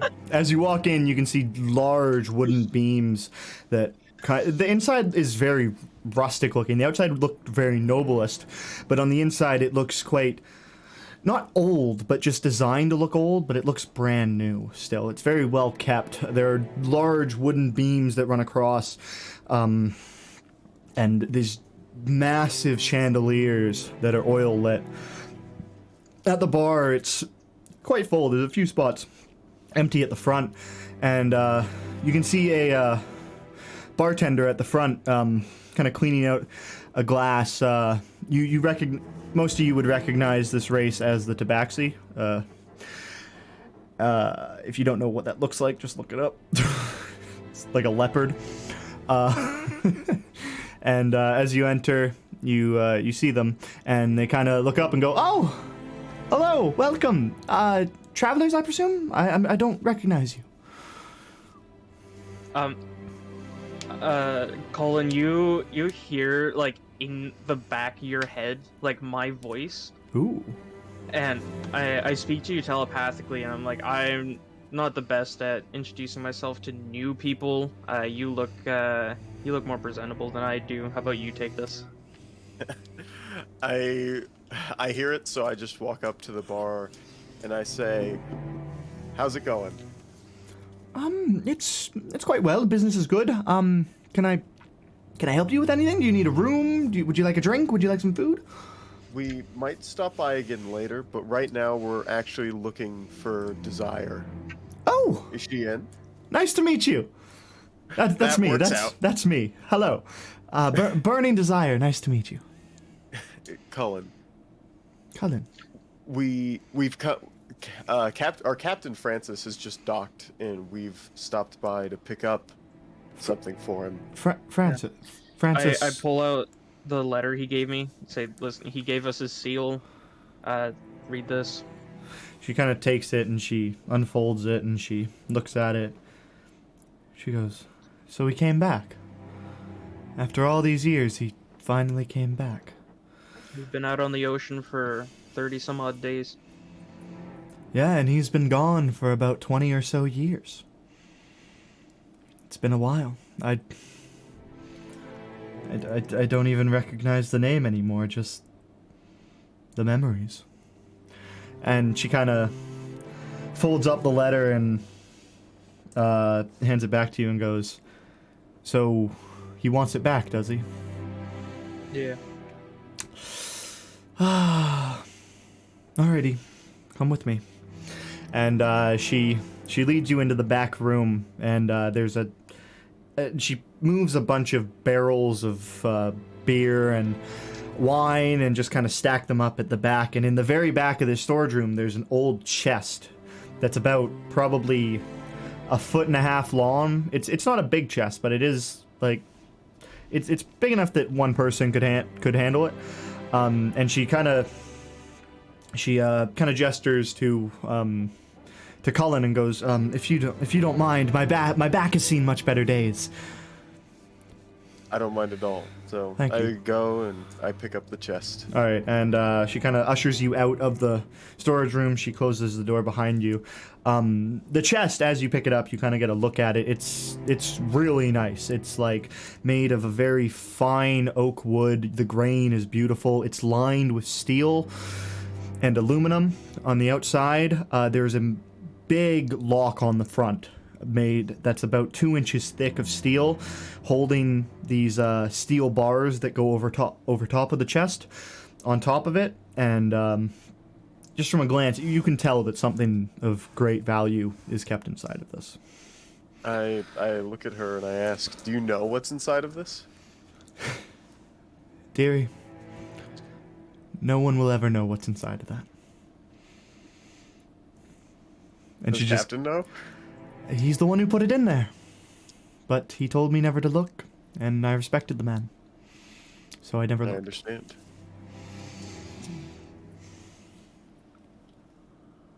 Okay, well, we've got some other business, but we'll probably be back later tonight. Alrighty, dear. Do you need rooms? I can save them for you. They go quite quickly here. We're quite popular. We should, yeah, it'd probably be a good call to All right. reserve those. I will reserve 3 rooms for you, dear. Thank you. And tell Captain Tassan. He's a captain now? Really? That's absurd. That Yeah. man was so clumsy back in the day. Quite the coward. Which building are we in? So if you look on the map, in the first, or from left to right, the third column of buildings, So, like, you see how there's, like, chunks? How it's chunked out and, like... Yeah. What's the best way for me to do this? Actually, I can just import this image into Roll20 and just show you guys. That's what I can do. That's what I can do. So we'll just import it in. Never mind, it's too big of an image. Big. It's too big. Here. Let me just change what I'm sharing my screen of. Change Windows to this. Can you see There we this? go. Yep. Can you see my mouse? Yep. Yes. Okay, so I won't draw on it then. You guys are in this building right here. Okay. So it's Okay. it's quite a large establishment, and very very well kept. Yeah. Okay, So wait. So I have a question. For me or No, for everyone else. oh okay. If we're going to that other place, are we just gonna carry this giant chest with us? Yeah, I'm willing to. You know what? Fair enough. You can take it. how far the walk back to the ship? It was about 5 minutes. We can take it back. We could do that too. Anyway, yeah. Yes, he's a captain. If you take a couple steps out onto the street over there, you can actually see the boat from here. It's quite large. I'm quite busy right now, but maybe I'll pay him a visit later. It's been quite some time. And she wishes you on your way and says, please be careful with that. It seemed very, very important to him. All right. Well, we'll be back. We go outside and we take you take like 20 steps and I'm like, so We when can are we open gonna- it. Yep. Yeah. Okay, yeah. Let's open it. I'm on the same page. Dude, let's find like a nice alleyway. Not suspicious at all. All right. Exactly. Well, hold on. Let me check this thing out. Hand it over. Okay. Well, actually it's better you put it on the ground. I'm not very strong. Okay. I'll set it down. Can I like investigate this to see if there's any sort of way that someone could know if it has been opened? Yeah, no, you can roll an investigation or perception check, your choice. All right. Let's see what I'm better at. Okay. It's gonna be a 16. 16. All right. You look at it. It's very dusty. You can tell that it hasn't been touched in many years. When you look at the locking mechanism, it doesn't look touched at all. There's a shine on the metal that doesn't look like it's been like touched or greased up by fingers of any sort. The wood doesn't look cracked at all. It's in quite good condition aside from being very dusty. Okay. It doesn't seem like there's any fail safes put in place. Yeah. I start wiping the dust off the chest. And then All right. I also am just kind of looking around for an alleyway that would be out of sight and making sure there's no like immediate people around. Roll a perception check. Okay. That is going to be a 17. 17. As you look out into the alley, there's a few people just wandering. As you walked up, you noticed that there were guards in the street, but you don't see any right now. There's just no one's really looking down the alley at you. No one's paying attention to what you're doing. Okay. Well, Are we in then the I'll- alley now? Or did you guys not go in the alley? I thought you said you went in the alley. I mean, we were looking for one. Oh, okay. Well, no, on the street there's people around. They kind of like glance at you as you go by, but no one really cares what you're doing. They don't have any piqued interest. Okay.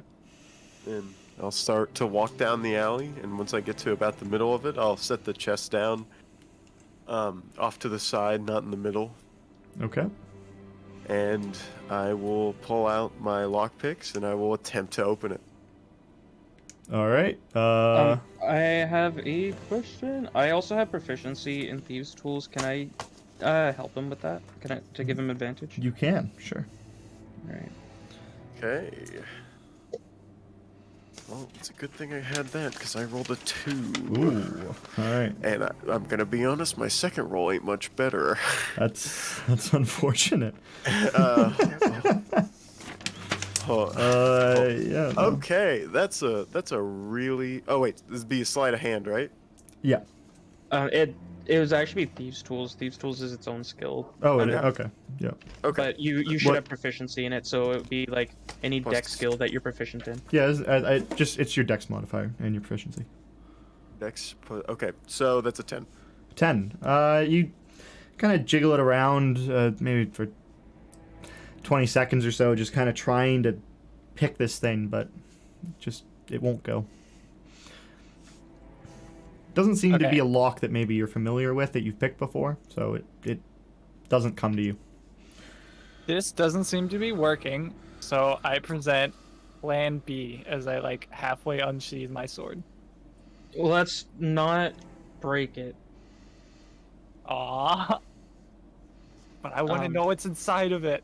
He was very clear that we should not open this, and we've already crossed that line. But he will definitely know if we destroy this. That being said, if you can make a small break, I can fix it. So just do not shatter it.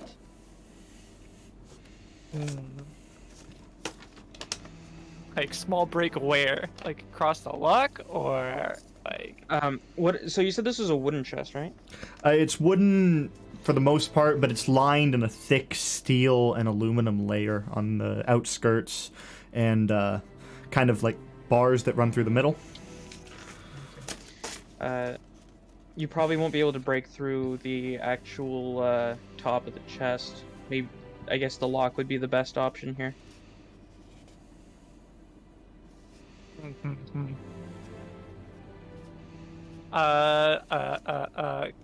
Cullen, give me your dagger. I just got this. Don't worry, I'm not gonna break it. Probably.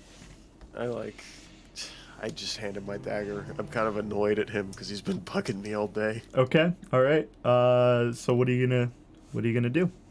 Yeah, I'm gonna take a slash at that lock to try and break it. A slash at the lock. All right. Yeah.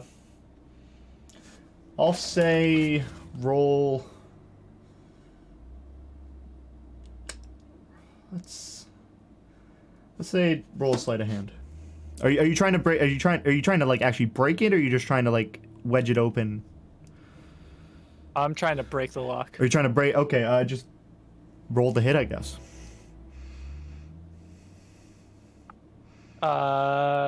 Wait, what's a dagger's modifier? It's a D4 plus Dex. A D4 plus Dex? Yeah. Wait. No. For For damage? to For hit. To hit. It's It's Dex. It's Dex. It's Dex. Dex? It's your Okay. Dex. Yeah, it's your Dex. Then it's gonna be 19. A 19. Okay, so you take a swing at it, and you do manage to actually hit the lock. Roll for damage. And then it's a D4, you said, right? Yeah. Plus Dex. It's finesse. Yeah. Then it's gonna be 7 damage. 7 damage. All right. You hit the lock, and you hit it quite precisely in right where the lock meets it, and you hear a bit of a ting sound as it like recoils back, and then the lock just kind of falls down. Clean strike. Of course. By the way, Dungeon Master, does it make a difference if you find out that lockpicking was actually a 12? No. No task. No. Didn't think so though. No. Alright, so the thing opens, you said? Yeah. No. The lock drops off. It doesn't appear to be scathed or anything. It Alright, seems to be in good condition still. What might be inside? I'm going to like go up to it, and from behind I'm gonna pull open the lid. Okay. I'm gonna sit in front of it while he does that. I want to see first. peering in. I'm competing with Colin to see in first. So, as Peller kind of goes around back and reaches over and... I'm also going to cast resistance Okay. on them. Okay, alright. What does that do? You get to add a D4 to a saving throw. Yeah. Oh, nice. So, as Peller goes around the back and leans forward and pulls up the chest, nothing happens. As you kind of peer in and look down, you see a lot of dried blood. A lot of dried blood, and there's what looks to be a piece of clothing, but it's very, very small and wrinkled and just a dark, dried, blood-stained red small piece of clothing on the bottom of the box. Bottom of I'm the chest. unwrapping that. You pick it up? Dude, I pick it up. All right, cool. When you pick it up, you kind of pull it up, and do you pick it up as a ball, or do you just grab it by one spot? We should be careful to keep this the way it was. I will. You said it's like wrapped, right? It like looks like a ball of clothes just on the bottom. They're very small. Probably about the size of a small bowling, not even bowling ball. Americans won't get that. We have different bowling. I know what a bowling. No, we have different kind of bowling. What? we have bowling where the ball is about the size of it's about the size of a brain. Like it's not too big. Like it's probably about Okay. It's probably about 8 inches, 6 or 8 inches in diameter. Yeah. What the hell? And it's just it's a very small. It's quite small. I poke it to see if it's a brain. It just kind of crinkles as dried blood kind of cracks. Okay, so what I'm thinking, either he's hiding this, or it has some sentimental value. Maybe these clothes used to belong to a friend of his that died or something. I pick up the ball. You pick up the ball? Do you pick it up as a ball, or do you just grab it by one spot? As a ball. As a ball. As you pick it up as a ball, you get it closer, and it's just drenched in blood. It's dried, so it kind of flakes off onto your hands a bit, and you kind of move it. As you twirl it around, you kind of get the sense. You see a bit of buttons on it. You can kind of get the sense of maybe it's a coat. Is there anything else in the chest? Roll an investigation. Or perception. Your choice.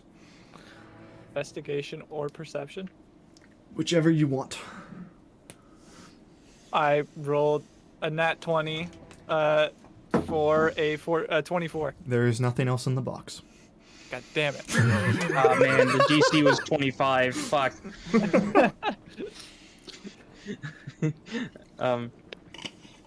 You feel very confident that there's nothing else in the box. Don't handle it too rough, but does it feel like it's hiding? Is it wrapping something, or is it just that? Is it just clothes? I'm just holding on to it. You can't really get a sense. It kind of feels the weight of clothing, but you can't really tell just holding it in your hand if there's anything inside of it. I feel like we should stop here. I think we should put it back. All right, I put it back in the chest. Okay. I'll Okay. open it. After Kizuku puts it down, you kind of shuffle yourself in front and you look down at it. Do you want to pick it up? Yes. Okay. How do you pick it up? I'm going to pick it up by one spot so it unfolds. Okay. You grab it by one spot. There's a little fold at the top. As you pull it up, kind of the weight of it unfolds it, and it just crinkles blood off, dried blood around. It falls into the chest, and as you pull it up, you can quite very clearly tell this is a small coat for a small child. Yeah, I feel like it was one of my ideas. It might have been a sentimental thing. Okay. I think. Can I make a performance check to see if I can replicate the ball? Yes, but with disadvantage because of how Okay. fragile it is. Okay. Fuck. Okay, that's not a bad first one. Okay, we'll see about the second. Oh, actually, okay, hold on. Actually, Okay. 19. Really? What disadvantage? I With rolled a this- 16 and a 19. All And I have right, plus- atta I have plus guy. 3 to performance. Perfect, cool. So you vividly remember what it looked like, and you kind of try to put the folds back in together. You push a center out, and you just plop it down in, and it looks almost identical to how it was, aside from the bits of blood that flaked off. But you feel fairly confident that he won't think that you've tampered with it. All right. I shut the chest, and I hold the broken piece of lock to its other half, and The lock didn't break. It fell open. Like it fell. It's as if you opened it properly. It didn't break into two. It just kind of like clicked open. oh, interesting. Yeah, no, I it seems in almost perfect condition. no matter. I could have fixed it even if it was broken. Well, not today. I have mending. Well, you can fix something else later. All right. Well, that's fine. I like put the lock where it should go, and I click it closed, and I'm like, okay. So honestly, I think our curiosity got the better of us, and I think this isn't anything to be worried about. It's just of sentimental value. Okay, so do you put the lock back on? Yeah. Okay. You put the lock back on, you click it back into place, and you take a look at the chest, and you feel like you've done a quite good job of keeping it how you found it. What do you do? I guess we should bring it back. All right. So It's fine if we've taken dust off the top, because we had to handle it to bring it over. So you pick up the chest and you start walking back towards the ship, and Captain Tassan is waiting at the start of the ship for you. He kind of looks kind of nervous a bit, and he just kind of as he sees you, he gets a sense of relief you can feel from him. Let's say while we're walking back, I'm like spit shining the chest.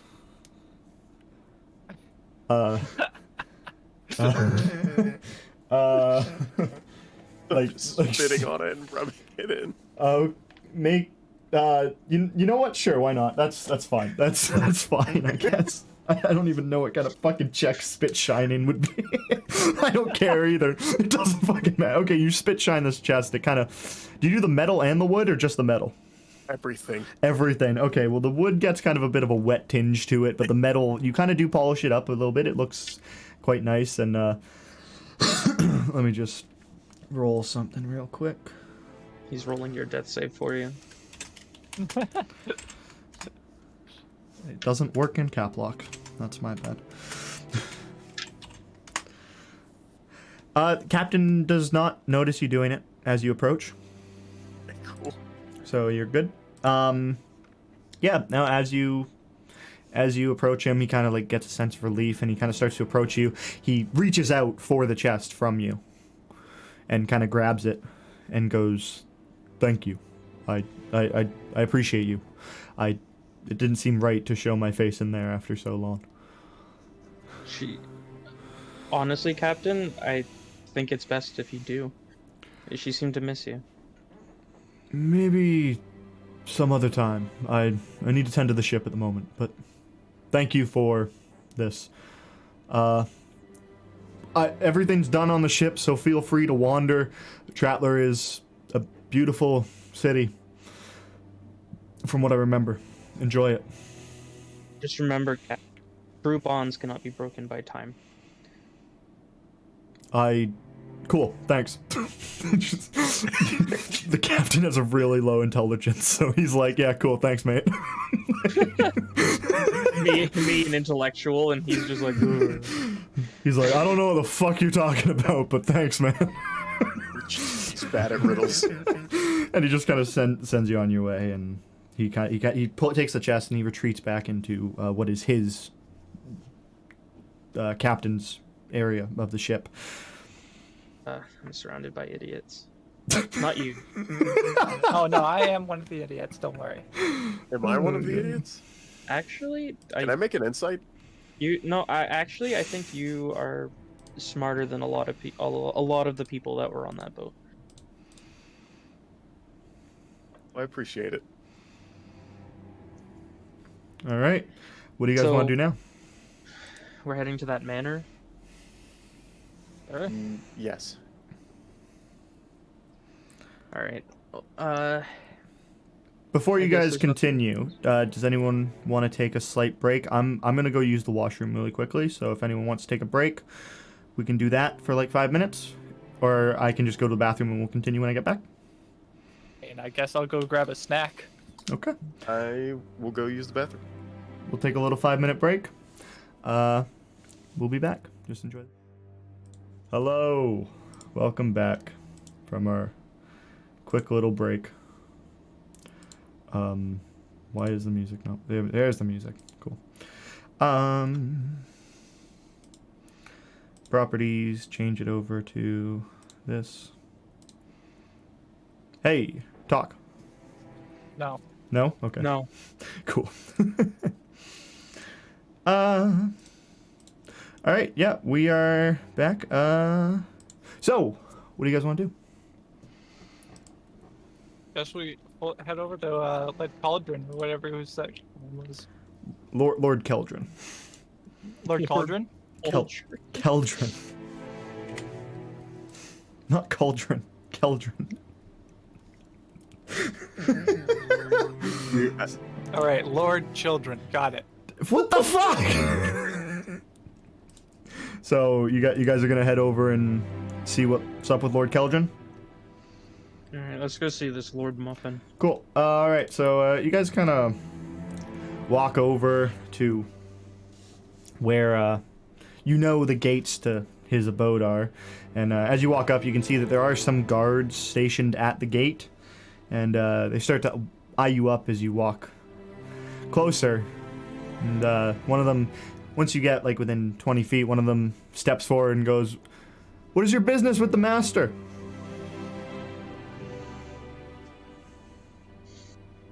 Okay, I guess nobody else is gonna say anything. We were asked to meet Keldron on our captain's behalf. Our captain's name is Francis Desan. Oh, you're from the new ship. Yes, he has some sort of business with Keldron, and he sent us on his behalf. Oh, well, the Lord is busy at the moment. Perhaps if you come back tomorrow, or he goes out and personally greets all the ships in the morning, so he'll be out then if that works. But he's unavailable at the moment. Unfortunate. Well, Can you just like look out his window and yell? Sir, someone would have to go and tell him to look out his window, and I don't think he'd appreciate that at this hour. He's getting ready for bed. He's enjoying time with his children. Sun just set. Yes, he's putting his children to bed as we speak. You want me to go interrupt that? That is what I'm asking. Colin, he's probably snogging his wife. It's fine. Roll a persuasion. What? Roll a persuasion check. Okay. What do I got in that? It's not too bad. Not too bad. All right. 20. 20. What? He kind of looks at you and goes, I mean, I guess there's no reason why I couldn't. Yeah, sure, why not? He turns around and he points, he kind of puts his hand up to someone up on top of the gate, and they pull a chain that opens up the gate, and he kind of passes through. The gate closes behind him, and he starts walking towards, and the other guard goes, "What the? He doesn't ever. What the fuck? How did you do that?" Look, Colin, I'm telling you, he's gonna be in the middle of shagging his wife. Did you put a spell on him? He does. Oh, He doesn't listen to spell on any. He doesn't listen to anybody. What did you do? He probably just thinks I'm cute. The guy kind of looks at you and he's like, "Yeah, you are pretty cute. That's true." And he kind of winks at you. I wink back. Only gay people work here. And you guys just kind of sit there for like 3 minutes. The guy steps back and just keeps eyeing up Cullen, and you hear from the manor, "What do you want?" And you look up, and you can see Lord Keldrin is in his night robes, in his gown, with it leaning his head out of his, or he stepped out of French doors on his balcony, and he's stepped out, and he's looking out at you, and he goes, "What?" Sorry to interrupt, but our Captain Francis is here. Cool. What do you All right, want? boys. We did our job. I just start walking away. I follow. How much distance is between me and Keldrin? He's about 100 feet, probably, including the height. Okay, so there's no way I could get within 30 feet then. Not without passing the gate, no. He just starts climbing the walls.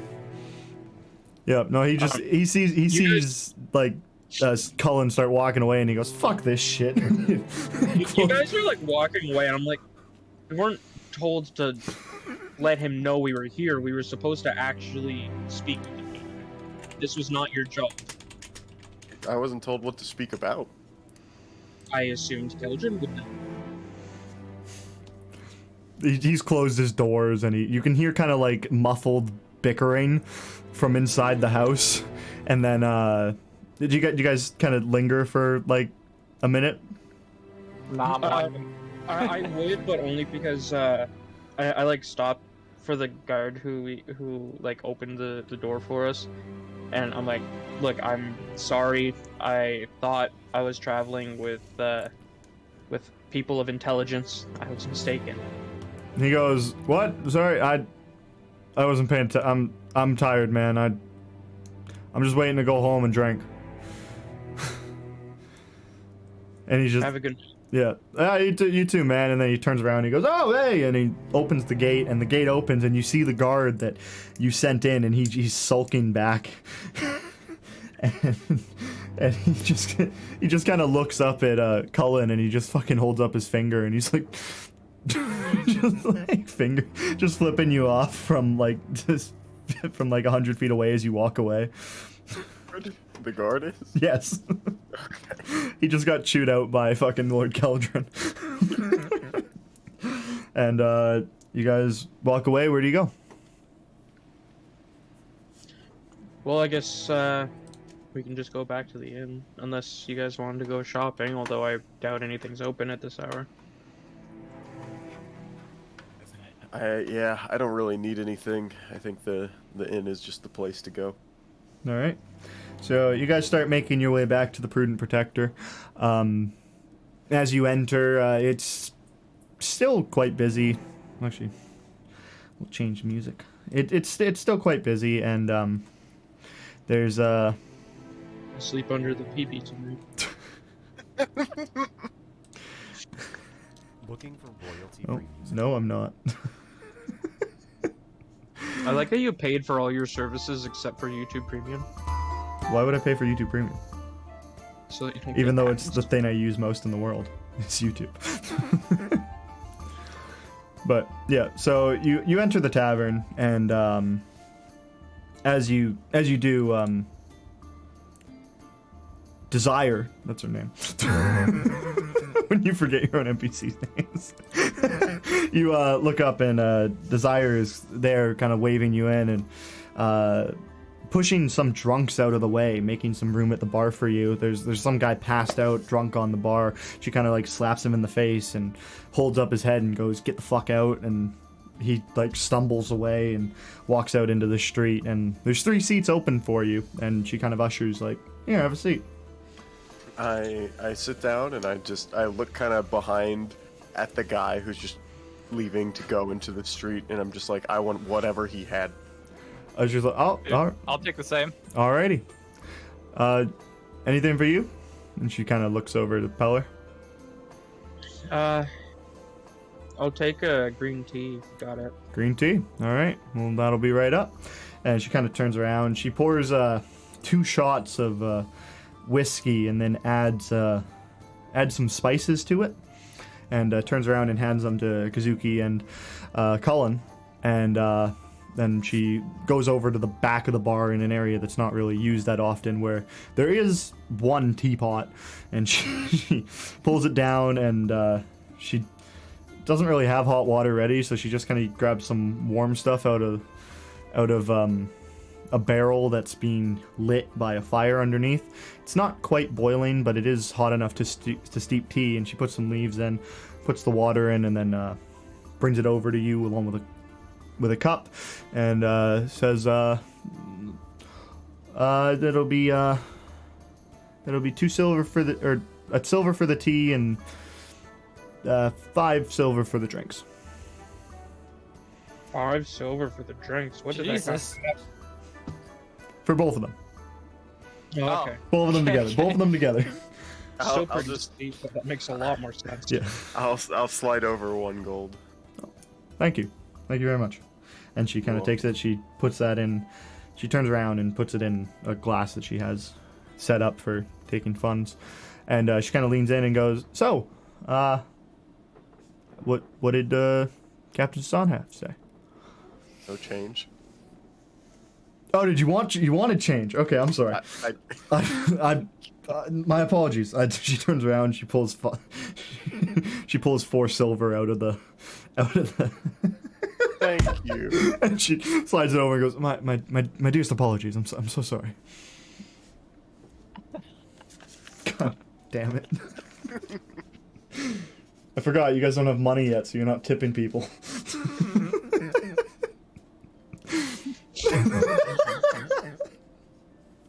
God damn it. And she kind of just she's like, "Oh, so he didn't have anything to say?" No, Didn't give us a whole lot. No? Is he gonna come down? I was wondering about that. I recommended it, but he seems almost afraid. No. If it dies down later tonight, maybe you should go see him. I might just do that. And some guy at the other end of the bar like hollers at her and goes, "Hey! Give me another one!" And she goes, "Oh, it'll be alright with you, sir." She kind of looks at you and goes, "Excuse me." And she goes and she tends with him. I just point at him and yell, "I'll have what he's having." She looks back and goes, "I just got you a..." And she's getting kind of frustrated. It's quite busy tonight, so she's got her hands full. I've been on a boat for a month.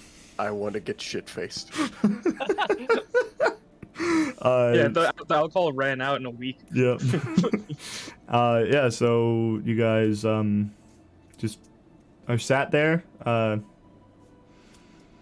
night is yours.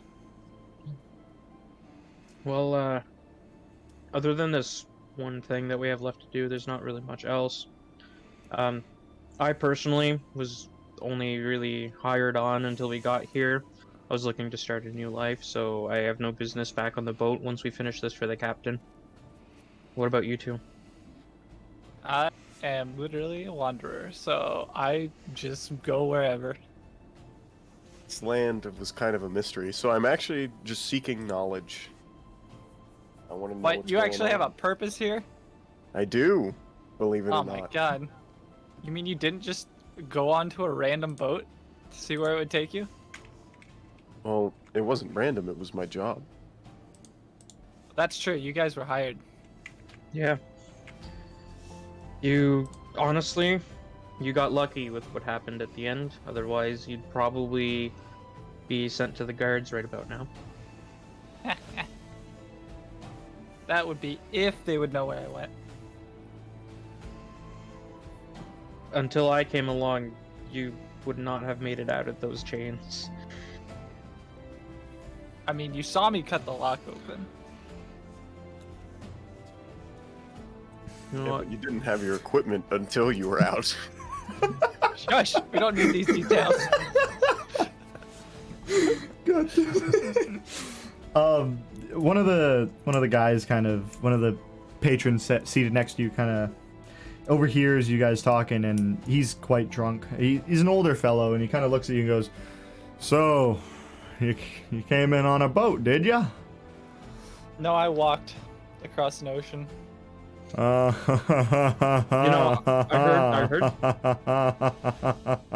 He just kind of like just Fuck up. keeps laughing. You know, I heard some monks can actually do that. Can you do that? Yeah.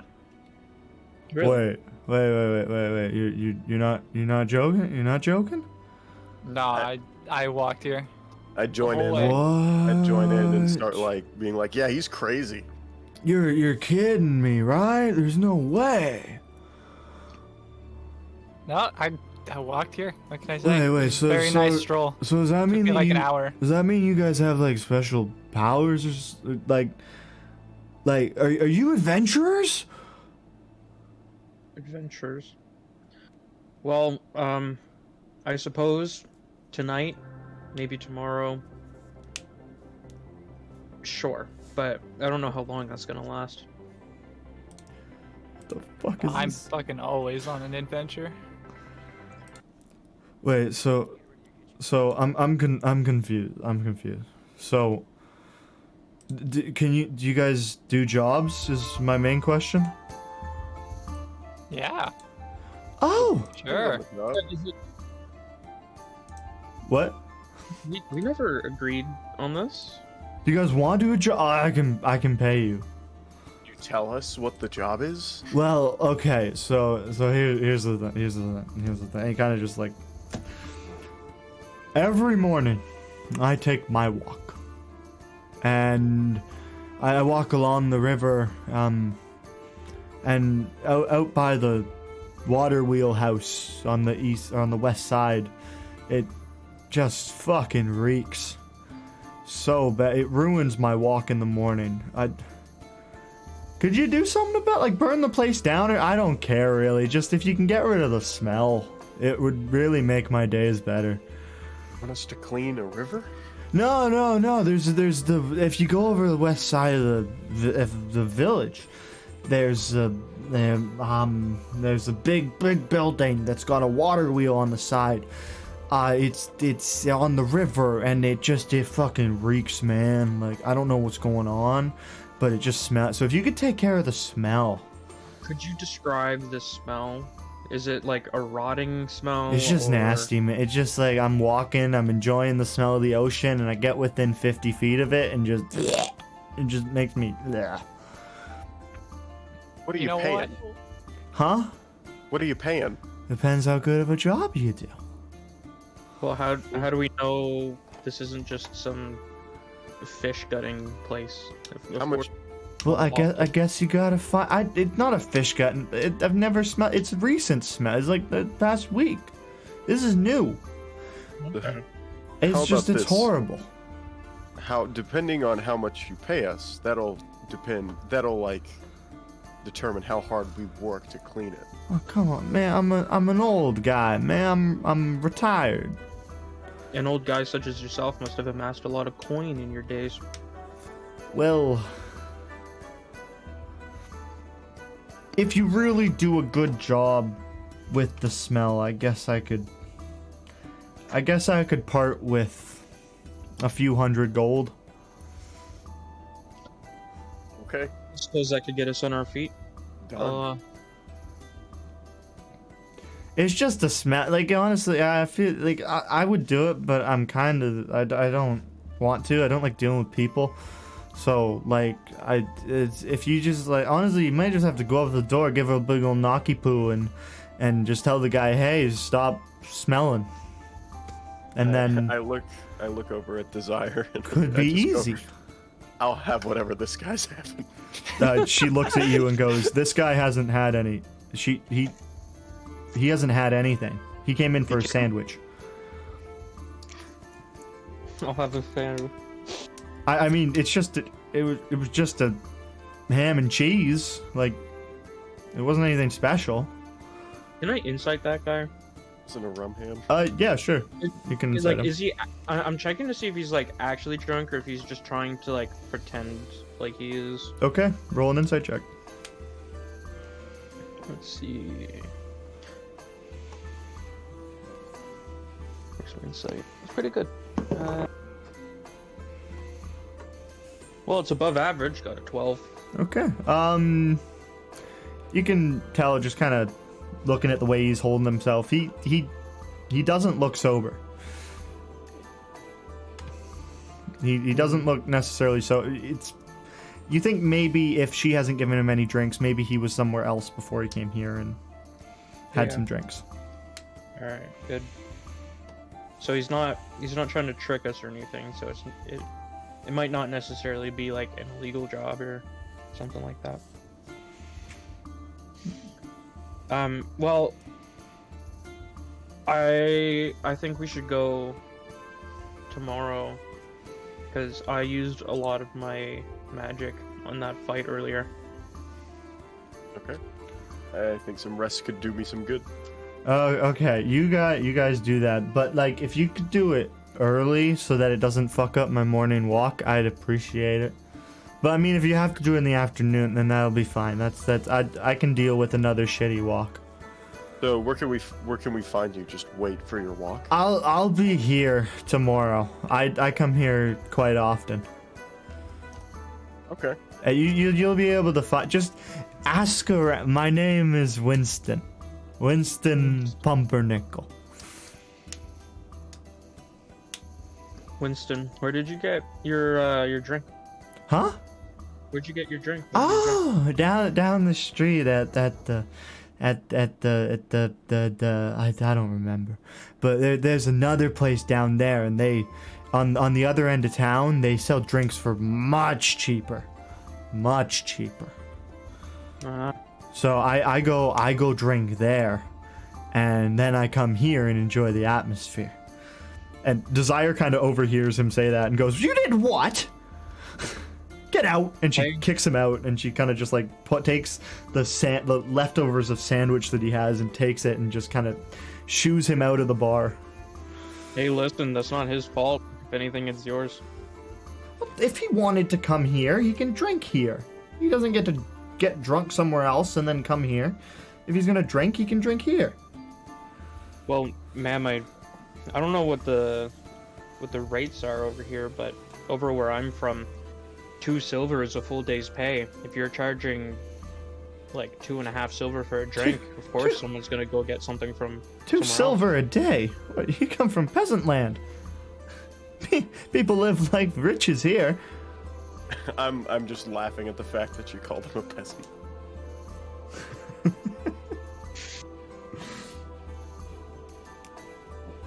All right. Well, So I'm sorry. Do you still want the rooms? well, how much are they? Well,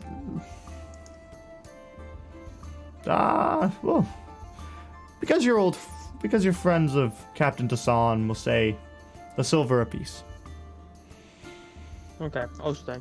All And a right. shot is worth 200% of the room. The rooms are quite expensive here. It's just she's giving you the friend rate. I paid the same amount for my tea for the room. So she hands you the keys to your rooms and just continues to tend to other patrons. I wish I could go to a Subway, buy a drink, and then spend the same amount of money at a 5-star hotel down the road. What if it's like vice versa, where like the water bottle is $200? I mean, you want to order one and find out? Yeah, how much plastic costs here, dude? It's gonna be like $1 million gold. Less about the plastic, more about the contents. But yeah, no. So, what do you guys do? You guys chill in the bar? Do you head back to your rooms? Well, once I finish my tea, which honestly probably I'm almost done, I'll head over to that room that I bought Okay. and settle in for the night. All right. Kazuki, Cullen. I am passed out on the table with a drink in my hand. Lovely. Cullen, Did we drink that much? you had one drink. I had one drink and I'm now passed out on the table. There was some powerful herbs she put in there. I'm just gonna go up to him. All right. Cool. So you guys head up to your rooms. Kazuki passes out on the bar. Among other patrons, there's probably about 3 other people in the same situation, but Desire kind of looks at you and goes, he, one drink. One fucking drink. What the fuck? And just kind of leaves you be. You guys make it up to your rooms. Do you head to sleep immediately, or do you do anything else? I think I had to sleep. Okay. Peller? Yeah, I had like already gone to sleep before she even said that. Okay. Cool. Also, check your DMs. I do Mr. have Dungeon DMs. Master. I do have DMs. We get a name from that drunk man. I forgot about that. I did know that, actually. Wait. We did, Winston. Winston, yes. Winston Pumpernickel. Winston Pumpernickel. You got it.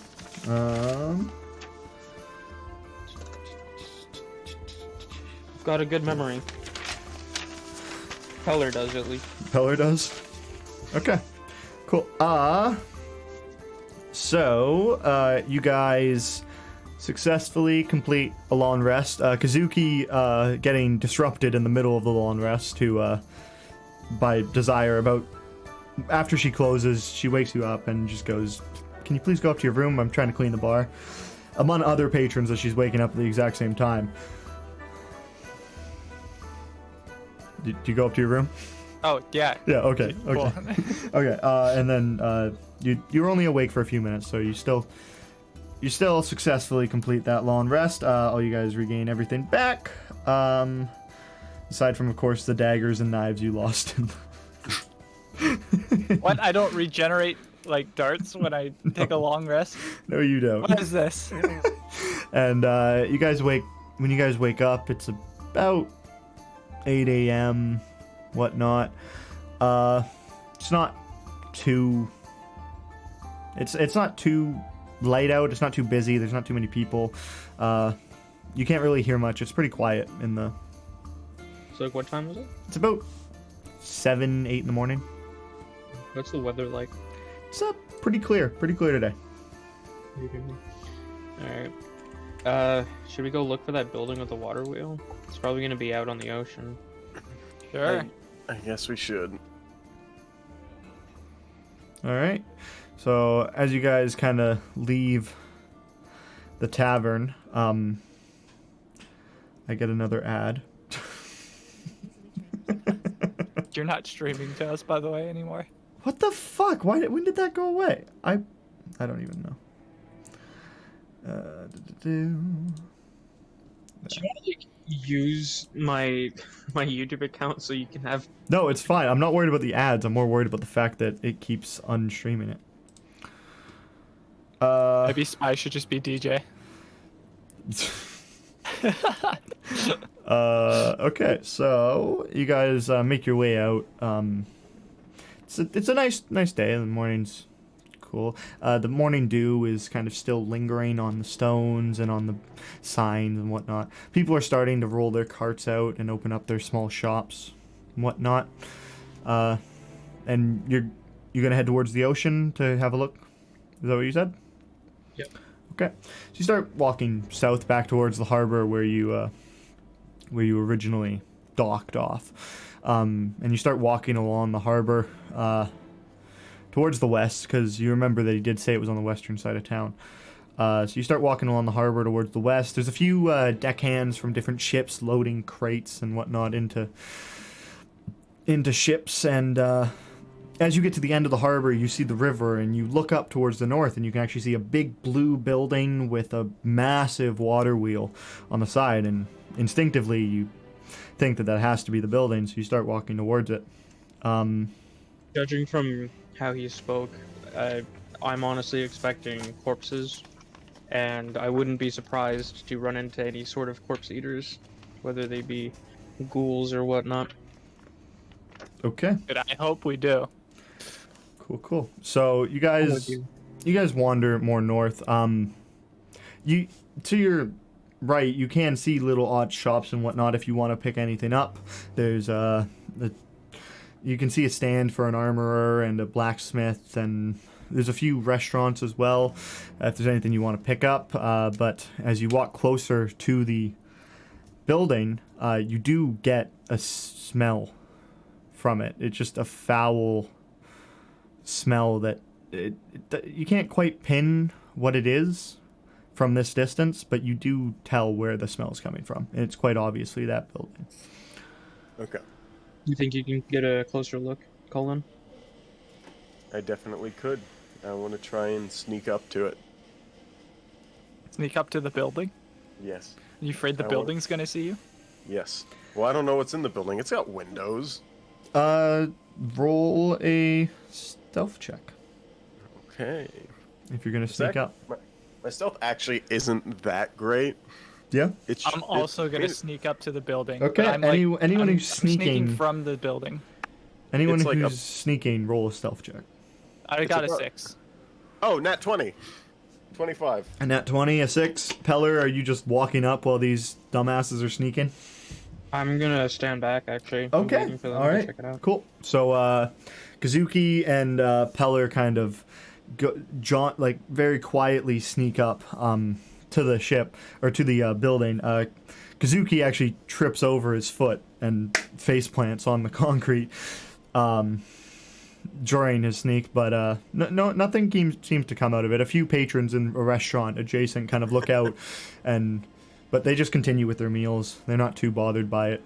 And then Cullen kind of almost goes unnoticed towards the building, and he kind of leans up against the building and goes to look into one of the windows, realizing the windows are actually boarded up entirely. You can't see in, nothing can see out. Okay. Is there just like a door that I can just attempt to open? Not on this side of the building. You don't see one.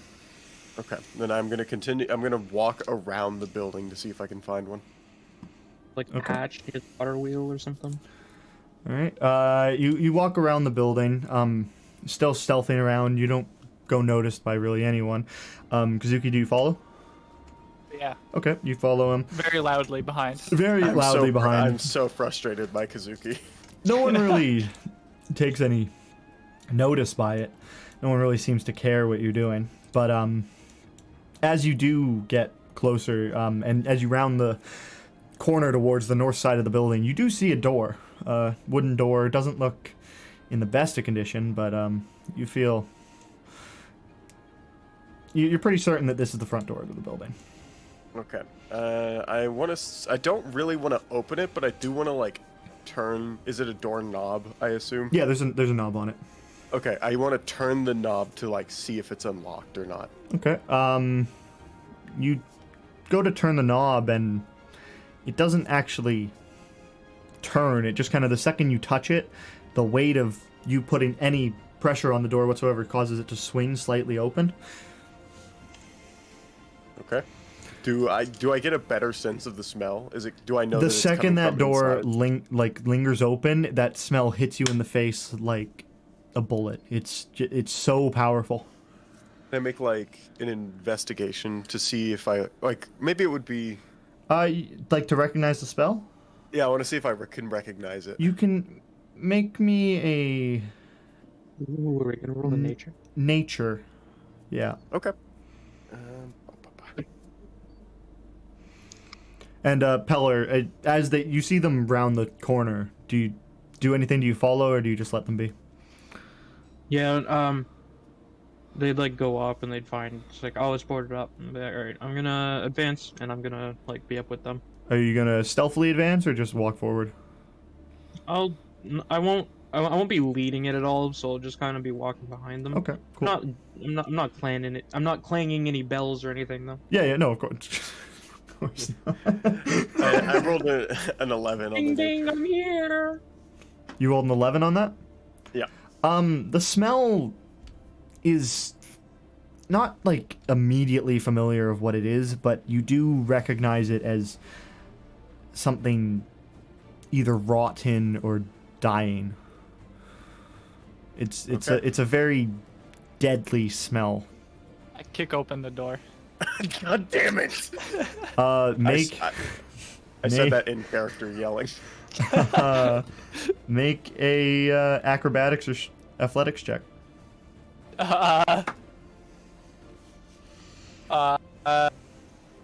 13. 13. The door is like slightly opened. You stand in front of it and you kick it forward, and the door as it closes, it reaches its back. The hinges bind and it comes back and it swings back at you, and completely opens, and you are fully able to see what's inside. And what do I see inside with my dark vision? Inside with your dark vision, it is dark. It's not very well lit. You see that. There's a few I holes see in the dark. roof. There's a few There's holes. dark vision, so you see the dark. Well, there's a few holes in the roof, so like there is some bits of sunlight leaking in. It's probably it's dim light, but you can make out from the inside that something has gone on here. There was a ruckus. There's chairs that are broken. You can see shards of glass from different plates and whatnot. And on the table in the center, there is a very rotten turkey just sitting there that hasn't. Is the turkey the smell? The turkey doesn't. Well, do you want to get close and? Honestly, rotten turkey and chicken is like worse than corpses. Yeah, dude. I'm walking in, smelling that turkey. If that's the smell, I'm just like yeeting it out the window and calling it good. Also, you guys can check not out put roll that in the 20. water. And I'm not looking at where I'm throwing it. I'm just throwing it. wait, what are you throwing? Sorry. Is the turkey the source of the smell? How close do you get up close to it? No, I walk up to it. Okay, you walk up to it. An attack. Roll an investigation check.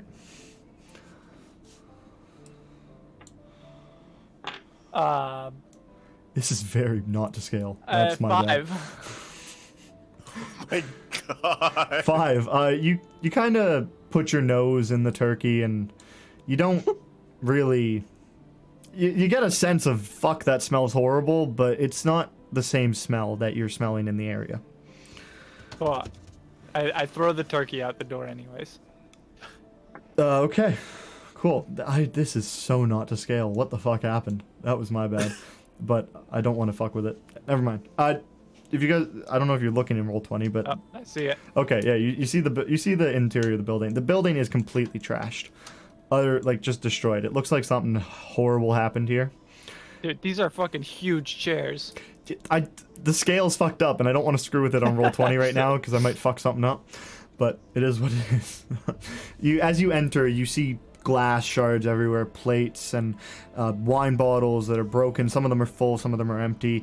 There's a piano that is completely smashed in. Looks like it's taken a club of some sort to the top, and it's broken. The only unscathed thing in this room is there's a chest at the very back, and there's a bed in the corner that looks untouched and quite neatly made. I'm walking up to that chest.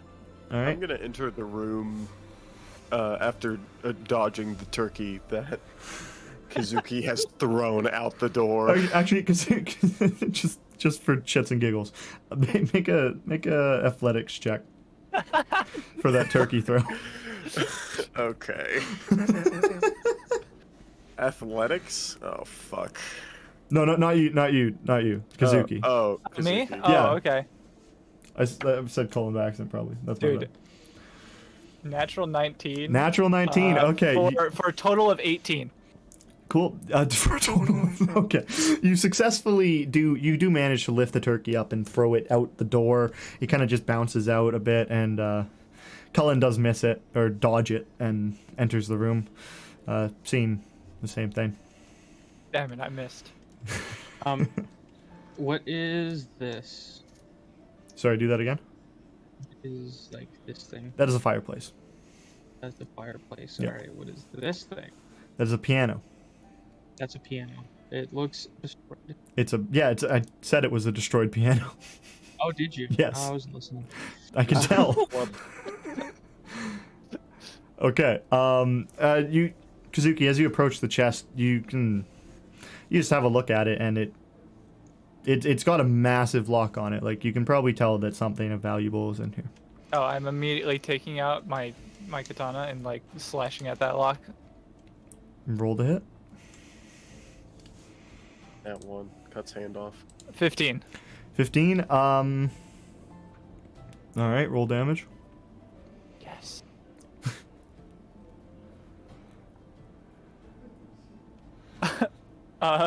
4. 4. You swing down at the lock, and it just kind of pings off your sword, and it doesn't really like it rolls a little bit of the edge on your sword. It's a quite hard lock. You can tell from like the sound it makes when it hits. I'm gonna walk over and try and pick the lock. Go ahead and roll. It's 20 in your dex and then proficiency if you're proficient in it.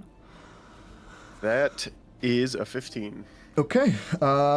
You pick at the lock for a bit, and it doesn't seem. You feel a bit inside of it, and you think you almost have it, and then your lockpick just snaps inside of it. Do you guys need help? Nah, we got this. Probably. Fella's just sitting in the corner. I take another swing at it. There is a bottle of wine. So you don't need me to help you. There is a bottle of wine there if you want to have a glass. It's a full untouched bottle that doesn't look disturbed in any way whatsoever. I'm actually gonna pocket that. Okay, go ahead. So what are you guys doing? Sorry. I'm swinging again. Swinging again. All right. Roll to hit. 11. 11. You swing down at the lock, but what do you say you were hitting it with? A long sword. A long sword. You swing down at the lock, but you realize that you're much too close to the chest, and the tip of your sword actually hits the side of the chest, so you don't even make it to the lock. I like get up and I crack my fingers and like, all right, you're an idiot. I walk over. All right, so we've got two options. We can either try and finesse this like Cullen did, or we can try and break in. Using any sort of cutting weapon isn't going to work on wood, okay? You want to use something that would bludgeon it. So like this, and I like pull out my great club. Okay. That's like the size of me. All right. I'm like, I see this and I step back a couple steps. I first I'm gonna put that on the ground. I'm gonna try and pick the lock first. That's what I want to do. Can I thieves tools this? Yeah. No. If you're trying to pick it, thieves tools it away. All right. That would be. There's a natural one. Nice. Yeah. So you're trying to lock pick it.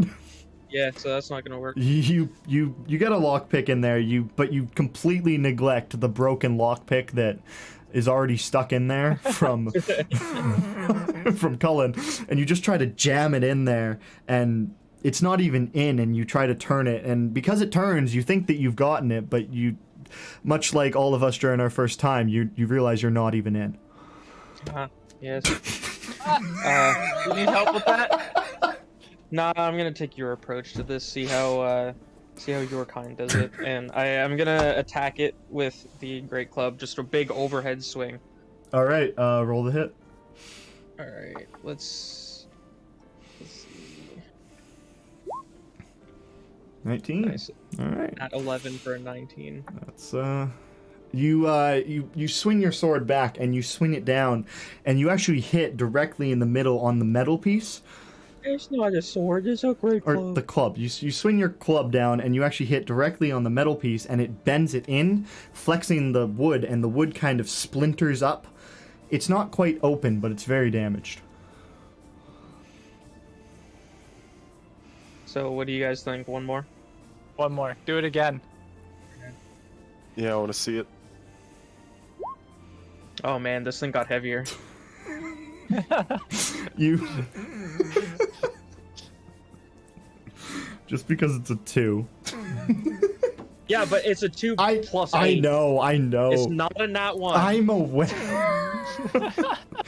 You swing back and you swing down on it, and because it is already damaged, you do manage to when you swing down, you hear the metal crack and wood splinters kind of shoot up, and there is a hole probably about the size of maybe a fist that you could fit in and try and reach in and grab its contents? All right, someone go grab at the weird. It's probably gonna Can we be just like. pry the wood open at this point, like, so we could get a bigger hole? It's pretty thick wood. You could try if you want to make a strength save with your -1 or strength check with your -1. I've got a crowbar. Would that work? Yeah, I also have a crowbar. You could certainly try with a crowbar. Yeah. All right. I'm gonna give Cullen the advantage here while I help. Okay. So just roll a roll a dex. Just roll straight dex. Yeah. Okay. With advantage? Yep. Oh, that's a crit, so 23. You want to crit fish for double crits? And that's a 1. I got a 20 and a 1. Actually, shit. I had a guy. Okay, cool. So you lean down with your crowbar and you pull it up, and the wood just splinters in a long line, and it peels up in the entire half of the wood. So that the entire one half of this chest is completely exposed, and you have about a foot to work with to look in. What's in there? Give me the goods. Roll an investigation. He immediately runs up. 4. A 4? A 4. You have a look. It just looks like clothes. Just clothes and dirty clothes. You kind of, there's a sock in there. It's a little more solidified than it should be normally, and you kind of like leach out and throw it back down. Can I also roll an investigation? Yeah, go ahead and roll an investigation. Okay. That's 4 on the die, but a 9 on the roll. Sorry? I got a 9. 9? All right, cool. I'm gonna show you guys how this is done. Look at that.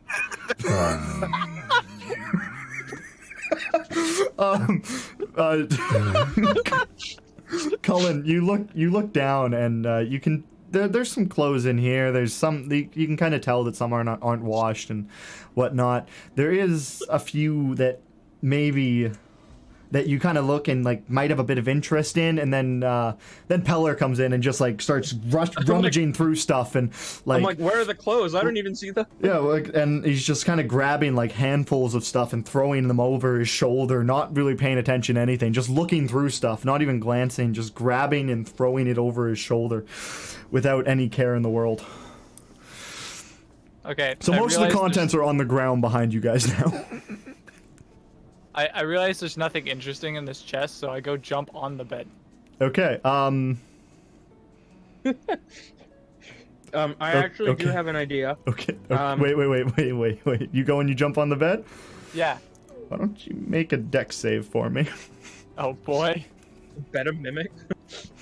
The bed is a mimic. Is the blanket a rug of smothering? I got a 17. A 17. All right. You run up and you stand on the bed and you take one jump up, and when you land, you hear cracks.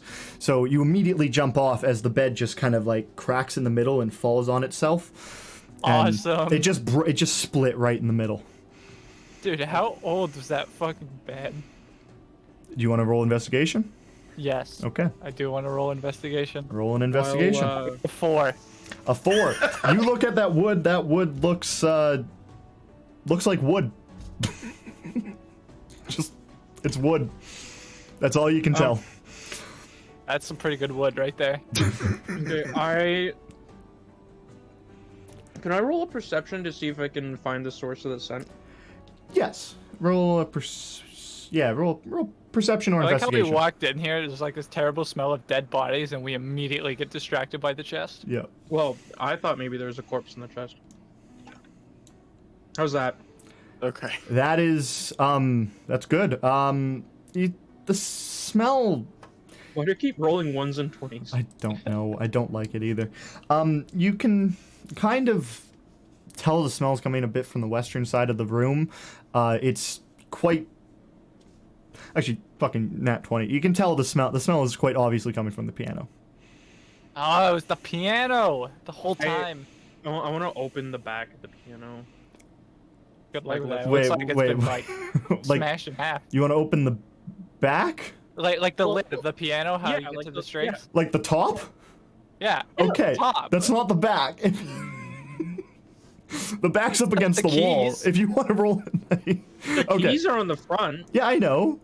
The back's on the back's on the back against the wall though. The top's on the top. So like you want to open the top is what you're saying. You want to well, you're open a the bottom. piano. What? I said, yeah, well, you're a bottom. And then You know what? Shut the fuck up. Okay. rocks fall and you all die. The house collapses. We're starting over. Fuck you guys. New characters. Fuck this shit. So- I'm done. So Peller, you're in the brig. You're saving. So Peller, you're in the brig. Kazuki, you are you are the captain. I'm not. You put Peller in the brig because he's a fucking dick. I throw Colin overboard for no reason. All right. So you go over to the piano. You open it up. Before I touch it, I am gonna take the dodge action. Okay. Take the dodge action. Do you open the left or the right side of it? It's snapped in two. I like starting from the left. Starting from the left. All right. You open the left side and roll me an investigation check. I'm good at those. Four, I'm gonna be disappointed. Kazuki's really good at those 4s. 8. Oh, he's almost a 4. 8. I Okay. have a +5. Your modifier is just over a 4, and Yeah. you rolled just under a 4. Okay. So you go over. You lift up the top of the piano. The second you open it, the smell gets very bad, and you look around and you can't really see much on this side.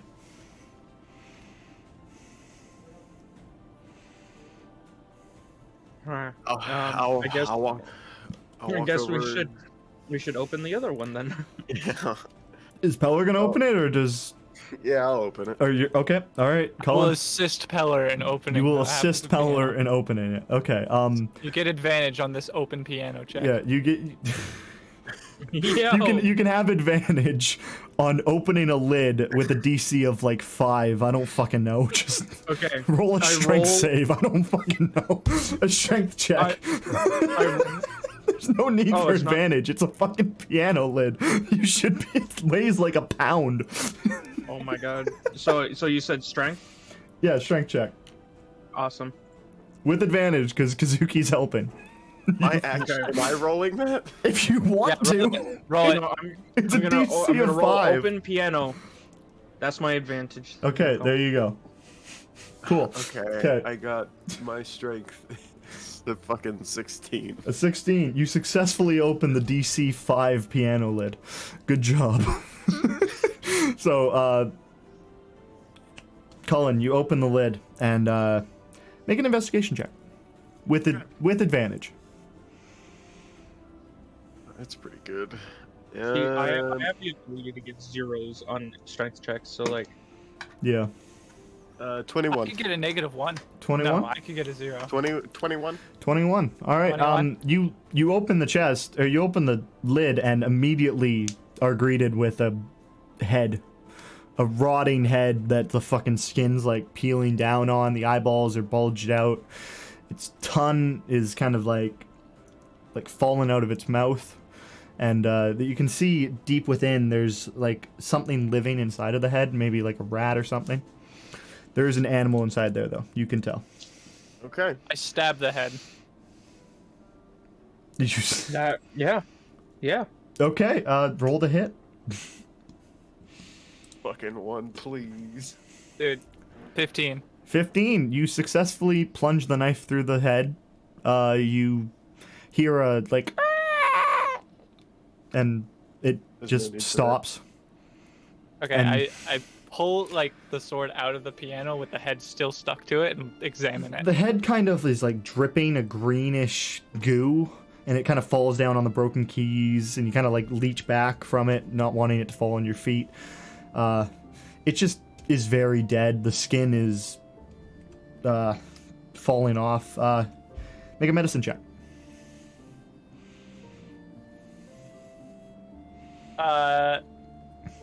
23. 23. You can tell this head is probably about a week or two old, with critters feeding on it. And Nice. there's a dead rat that kind of falls out of the head onto the keys. Nice, I got it. That was my goal. Cool. You just gonna keep the head on your sword, or do you want to get? Yeah, I mean, do either of you want this head? No, I'm gonna take out a flask of oil and start pouring it all over the room. Oh, nice. I'm gonna put the head like on the center of the table where the turkey used to be. All right. I light the. I'm assuming these are lanterns. Yeah, no, those are lanterns. Yeah. I light one. I light specifically this one, and They actually don't light. When Cullen says to, I'll drop it onto the. They actually don't light. They don't turn on. Actually, When you look in them, it doesn't look like there's any oil reservoir or any wick or any sort. It looks like there's a little. What? Make a Arcana check. I'm good at those. I know you are.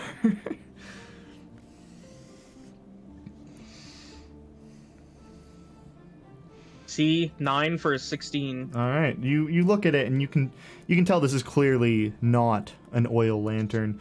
It also doesn't look like any type of burning lantern, and it has a little bit of what you can only assume is glass or porcelain in the middle. Okay. How does one light this? You can roll a insight. Or wait, no. Is it lying to me? No. Investigation. I'm fucking. I don't know. Investigation. Sure. Why not? 17. 17. This next to the light, it's there's a little like lever almost that looks kind of almost. There's a small copper strand that goes from the light down into this little lever, and you associate it as being part of the light.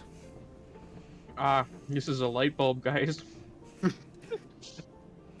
I want to tell the other two party, or I tell the other two party members, I'm gonna do something, but I want you guys to leave, and I'll be out in 5 minutes. You don't want us to stay in here while you do it? You No, gonna I do don't- I something don't- indecent?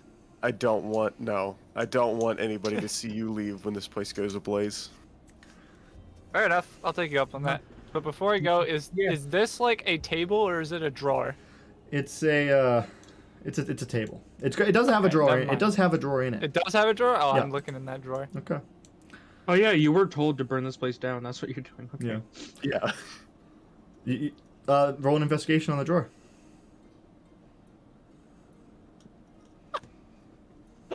I rolled a 4 for a 5. A 5. I love it. You open the drawer and luckily there's a very obvious note that you are able to see, and it looks like it's a note that's written on an old parchment and just says note to self, bookshelf. Bookshelf? Is this a bookshelf here? Yes. Oh, well, I'm going to the bookshelf. Hold on, don't burn it down yet. Hold on. What are you doing to the bookshelf? I'm gonna yell at the bookshelf. And then I'm gonna look at the bookshelf. I'm gonna start like pulling books off of the bookshelf. Okay. Roll a perception for me. Nat 1 for a total of 5. Not one for a total of 5.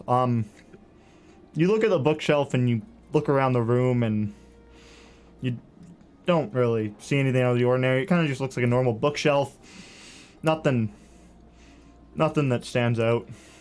Yeah, but can I start pulling books off of it? and Yeah, just no, you throwing can them try into the pulling water? books off and just pulling them down. Nothing really happens. No books of concern really. There's a few erotic novels and a few books on just fiction books that have written. There's one book on the history of Amostifan, and Pretty much it's just normal Okay. books. I'm gonna take the book that's the history of Amostifan, Okay. and I'm gonna take one of those erotic novels, Okay. and then I'm gonna yell at Peller. No, the other guy. Gonna Cullen. yell at yeah. Come like break down this bookcase. Like just like smash to pieces. Actually, Peller, you have a club. Smash this bookcase to pieces for me. Okay. As you walk up to the bookshelf, Peller, I want you to roll me a fucking perception.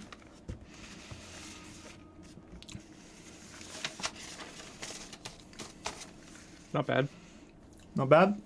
You walking up to this bookshelf, you begin to feel a little uneasy, and you remember that on the east side of the building there was actually a window, and you don't see it. Yeah, well, before I try to hit this second, can I pull the bookshelf out? Who drew a dick? I just zoomed out and saw fucking cock and balls and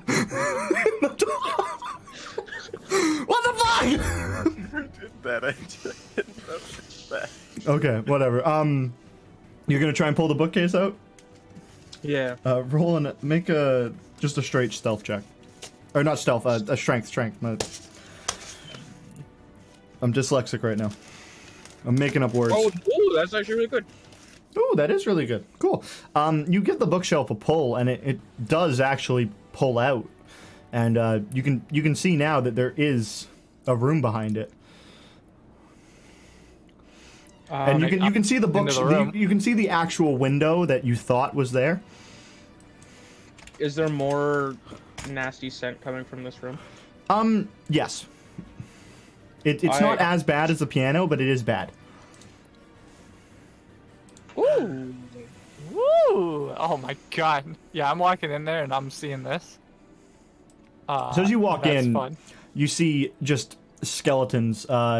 Make a medicine check for me, Kazuki or Peller, either or both of you if you want. I got a 10. 10 and a 9. You both can tell that these are very dead skeletons. Yeah. They're skeletons, yeah. Are very dead. No estimated time of death. Just very, very dead. I Okay. would also like to roll medicine. Go right on ahead. 9. 9. They're very dead. They're fucking dead. Thanks. The window in front of you is boarded up, and there is 2 barrels of they're labeled grog on the. Yeah, I'm walking over. I'm gonna try and open one of these barrels. You want to make a dex save for me as you pass those skeletons? Oh boy. Dex save. 19. 19. You successfully passed the skeletons. No tripping, no nothing. Sorry, 18. But I don't think that matters. You're good. As you get closer to the grog, it's just grog.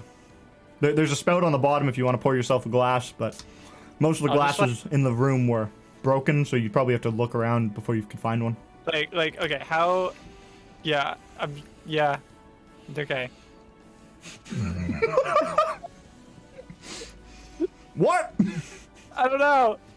Okay. It's grog. Is that it? Do you want a Yeah. glass? No. Okay. I feel like this is probably contaminated at this point. Cool. If you're gonna go back, make another dex save for me. Oh, I'm gonna go back. Oh, that's like over 20. It's a Cool. 21. You're fine. Nothing happens to you. You do see these quite very obvious cellar doors. Yeah. That That was my next stop. What do you do? I mean, I'm gonna try to open them. Yeah. I'm here like I'm check. Can I check to see if there's any sort of trap? Yep. Go ahead. Okay. Check for traps. So would that be just like an intelligence? Just roll a straight intelligence check. Right. That is a nat 20 for 25. You are very confident that there are no traps on this door. All right, great. Go ahead, open it. All right, I'm opening it. All right. So who's opening it? Me. Okay, make a strength check. Oh boy. Just Nat 20 for 19. add a guy. There you go. Cool. So you bend down and you quite easily pick up both sides of these, prop them up. They don't fall back down, and you see a ladder going straight down. Oh, Critically open that are we latch. going in? We're going in, right? It doesn't look too dark in there. The ladder goes down probably about maybe 20, 15 feet, and it's lit down there. I mean, I can see in the dark, so I don't know about you guys, but I'm going in. Like, Well, it is lit down there, so well, you can have see. Goggles of night. So Well, since it's lit down there, I can just see. So Yeah. I'm going down. Go ahead and go down. you may can- have dark vision, but do you have light vision? Yeah, we'll go down. We'll see what's up. See if Okay. there's any more dicks down there, I guess. Oh, wait, actually, let me just check this real quick. dude, we were about to burn down this building without finding us. I still I want didn't- to. See, I didn't put it there, but I didn't say anything because it's funny because you guys are always doing that to me. Oh, hey. This is the room that we tested the fucking night on. It is. Dude, I love this like resolution of 2. Yeah, it's great. Oh, there At we least go. the It's characters fixed. are the right size. There we go. Yeah, the pictures are correct now. So, what do you guys do? You can see light coming down from farther down the passage. I'm, gonna I'm continue going to over walk here. down. All right, as you go that way, you open up this area to you. I continue. You Yep, keep continue. going. How are you coming? Yeah. As you get down here more, you can see curtains lining the walls. And as you step as you step up there, you are able to see an entire hallway going down with a door at the end. And at this point, Kazuki, you actually hear muffled voices. Oh, fuck. Like, from where? From over here? From Over here? make down the hall? make a perception check. 9. They're coming from a direction, not behind you, direction. not behind you, in front of you. But In front of me. Okay, well, I'm Yeah. gonna run over here. okay, What's this way? sorry. Oh, it's a wall. Oh. I want to start yanking all the curtains down. Oh, okay, Found an orgy pit. okay. You so yank down the first one. There's just a wall. You yank Okay. down the second one, and you actually find a passageway leading into another area. Just ignore that there's a wall there. I did it so I could hide it from you. Can I see anything like over here? I was just gonna get to that. Okay. Yeah, so you can actually see there is a door that is open, and there is light coming from within that room. And is this a door as well? That is a door, yeah. I'm So gonna walk over here and see if I can see down over here. down over. Okay. Before you do that, do Pillar and Cullen, do you guys want to go into this area? Meep. All right. Meep. Once you enter, it's actually quite well lit. You can see it's just a small little corridor with a broken chest at the back. If you guys want to approach. I just try and check it out. I want to see if there's anything in it. Okay. Roll an investigation. Investigation.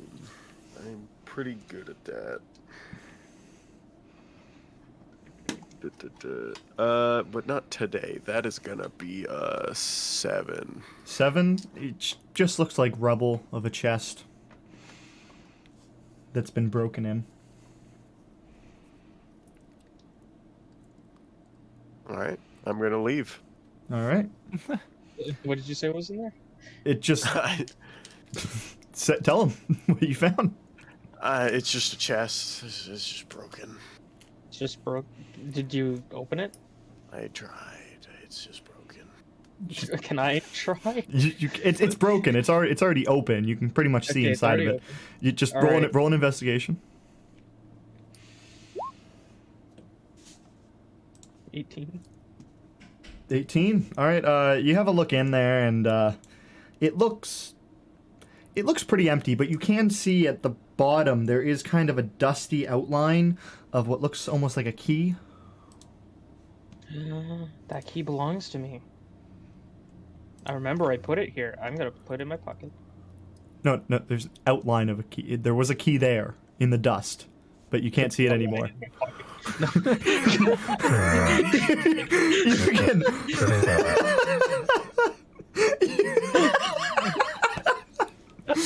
Oh my fucking god! You can pick some of the dust up and put it in your dust and splinters and rubble, if you want. Okay, so there used to be a key here. Yes. Is what you're saying. Yes. Okay. So someone's been here recently. I mean, actually, someone's probably down here. See down this way? Yeah. No. As you get down this way, you can hear the voices quite clearly. You can tell that they are coming from inside this room. As you look into the room, you see a bit of a carpet and some light coming from within, and you can see the you can see the or no, you can hear the voices coming from within. But like, what's behind me? Behind you is just more corridor, and then there's a little entrance here. Okay. Well, I'm gonna go into this room. My Like, God. sword out, yelling, screaming at them.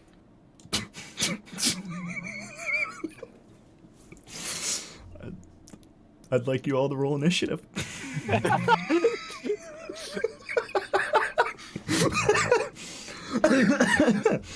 I we can got get better. an 11. 1-5. Okay. This is fucking awesome. I got 18. Kazuki, as you enter this area, you can see there's 4 people sat at a table. Looks like they're having a meeting. There's like maps and some goblets with some alcohol or drinks of some sort in it. And as you enter in, like yelling with your sword drawn, one of them stands up and goes, "What?" And then they all stand up. They all pull out. 2 of them pull out scimitars. 2 of them pull out crossbows, and they just kind of form a bit of a line here. Just caught off by surprise. That's kind of all they can do is they just kind of inch forward, forming a bit of a line in front of you, and they just kind of stand there for a second. Sorry, let me get everyone's initiative again real quick. So, Colin, what do you think's down this way? Sorry, what was everyone's initiative? 18 is 11.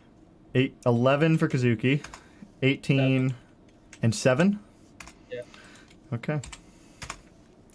Cool. So I'll deal with Kazuki first. So Kazuki, you kind of run in and like sword drawn. Where did the music go? That's what I want to know. Video pause. Continue watching. What the fuck? Tapped out. No, it wasn't because I tabbed out. It's because I just. Oh yeah, it was because I was tabbed out. I pick. Yeah, Colin, what do you think is down this way? You'll find out in a fucking second. I hope it's like 10 more cultists. 10 more 'Cause- cultists. Yeah, Kazuki's fine doing whatever Kazuki's doing over there. So we'll just see what's over here. All right. The jazz, So- the music is gone. You tabbed out. Oh, for fuck's sakes. God damn it. I keep forgetting to click on the thing at the bottom, not tab out. Alright. So, Kazuki, as you enter this room, they all step forward and just very confused. One of them steps forward and goes, Can we help you? You didn't fill in the turn order. What did you say you were? Wait, what? What? Oh, there it is. There it is. They just look at the guy steps forward and goes, "Can we help you?" No. And I throw a dart at him. and then run away. Okay, I'll give you the first attack because technically it hasn't started yet. Okay, roll to hit your dart, I guess. You can double click the turn order to make it. What? Okay, hold on. I need my sheet with all my fucking abilities on it. Okay, I rolled a 17. A 17. Okay, I'm fairly certain that's going to hit. Yeah, that's going to hit. So roll your damage. Okay, hold on a second.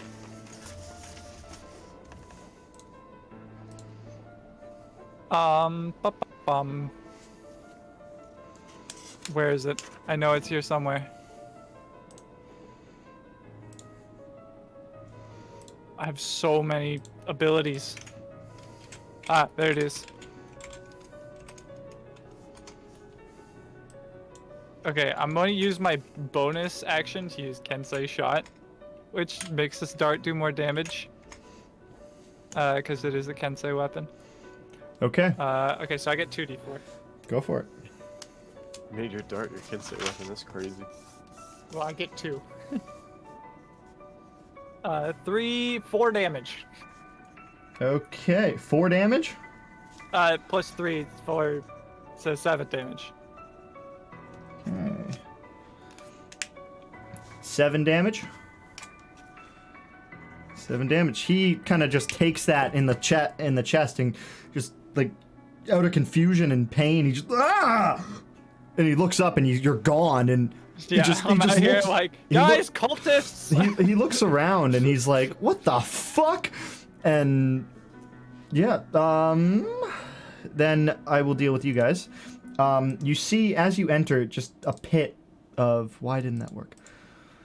As you enter this area, you can just see a pit of skeletons. Probably about 10, 15 maybe. Skeletons just pushed up in the room.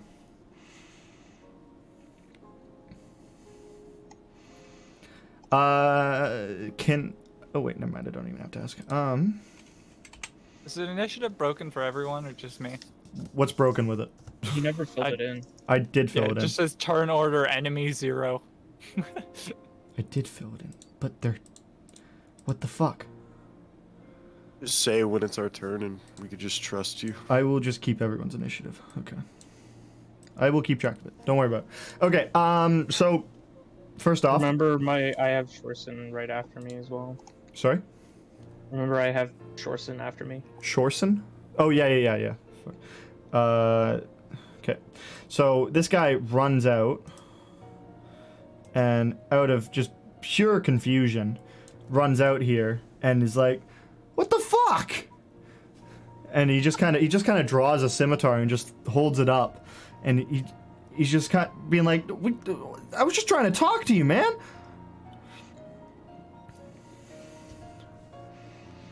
I don't need to talk to cultists. That's fine. He's just stunned. He doesn't have words. He's bleeding from his chest, and he just doesn't even know what to say. And Yask, go ahead. Okay, I'm going to move. Hold on, I need to grab my thing. I'm going to move over to Kazuki. It's so hard not to say Zenith. And I'm going to just throw a dagger. And I get sneak attack on this, right? Because I'm next to him? Next to Kazuki. If I'm next... The enemy has to be within 5 feet of Yeah. your ally. Yeah. Yes. Okay. Okay. Yeah, I'll just throw a dagger. Then. All right. Just keep throwing shit at him. This is Hall of the Mountain King. What the fuck?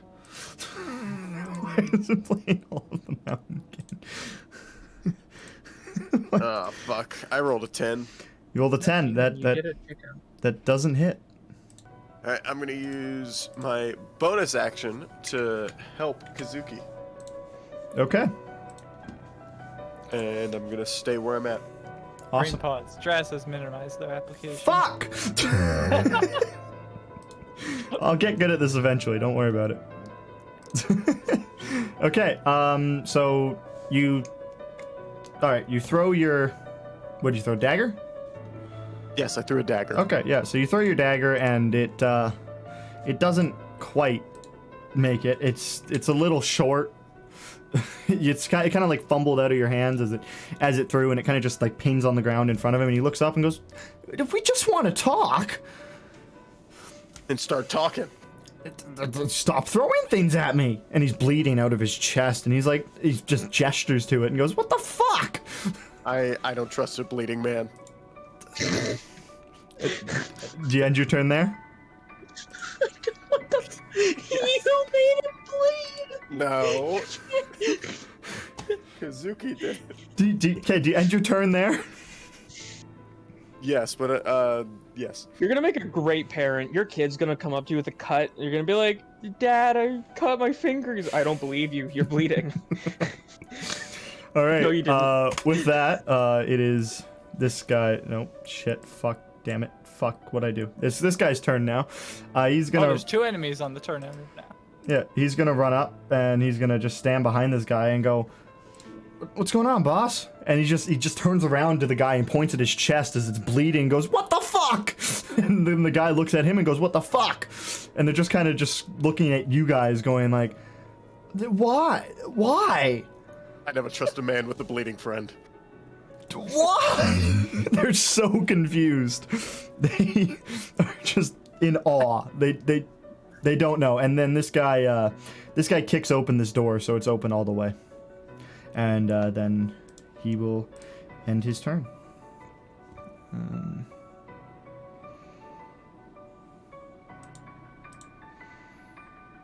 And that would lead us to Kazuki. Oh, it's my turn again? Yeah, initiative. What, Oh, what boy. happened to me? Well, he started it. Okay. He got the first attack, and then initiative started. Okay. Oh boy, what to do? So this I'm door just is gonna- out here I'm now. just gonna hold my ground. Okay. And what are the other actions I can take? There's dodge. I feel like there's a guard one. Actions you can take. You can take your attack action, you can cast a spell, you can dash, you can choose to disengage, you can take the dodge action, you can try to escape a grapple, you can grapple an enemy, you can take the help action, a hide, improvise, ready, search, Oh, shove, okay. or stabilize. Uh, I have notes.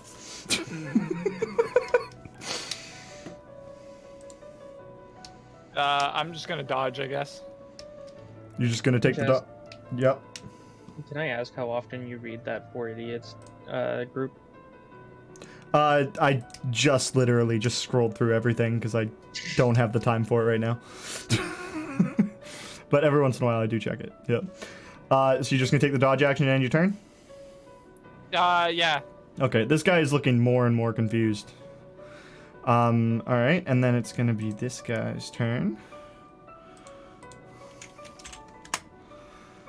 And he's going to run up here as well and just kind of look out at you guys and be like, and he looks at his boss, at the guy who's bleeding, and he goes, "What the fuck?" Like, they're all just in awe of what's happening right now and just look up at you. And this guy actually does choose to attack. He pulls up a short crossbow. And he is going to fire it at Kazuki because he saw them throw a fucking blade at him. Okay. They get disadvantage, right? For Because I took the dodge action. yes, sorry, I forgot about that. It is one. That is a 14 to hit. Oh wait, no, sorry, not 14. That is a 16 to hit. Sorry. Nope. No. Okay. All right.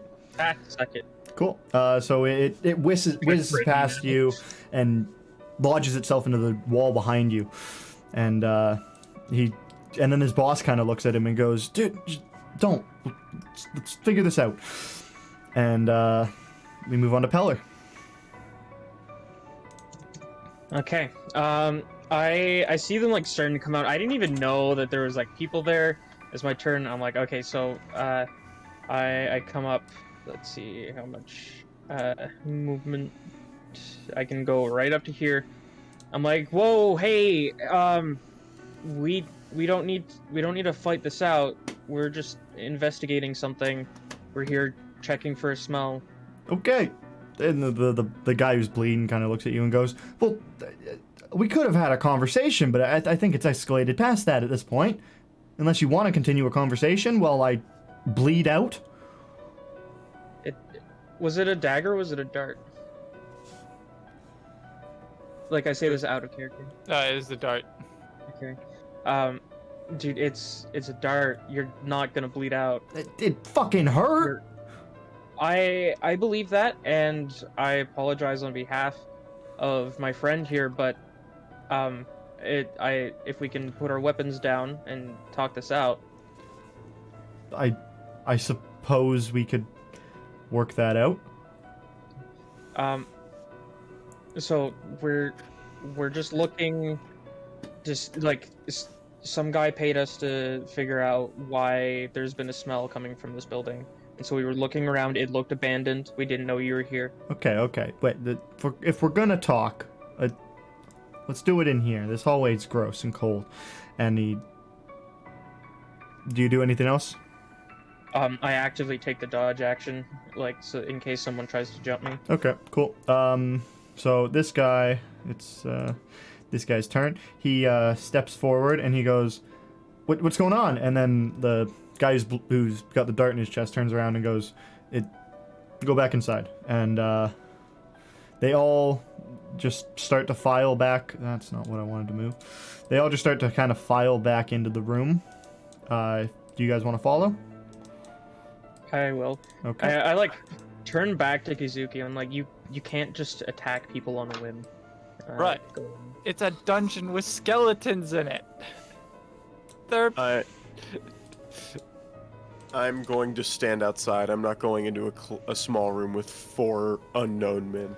The guy with the guy with the well. dagger in his chest, as you enter the room, kind of like gestures like his hand forward and says, "Just keep your distance, okay?" No. Keep distance. Okay. I will stand at Just the keep your corner of distance. the We door. can talk from a ways.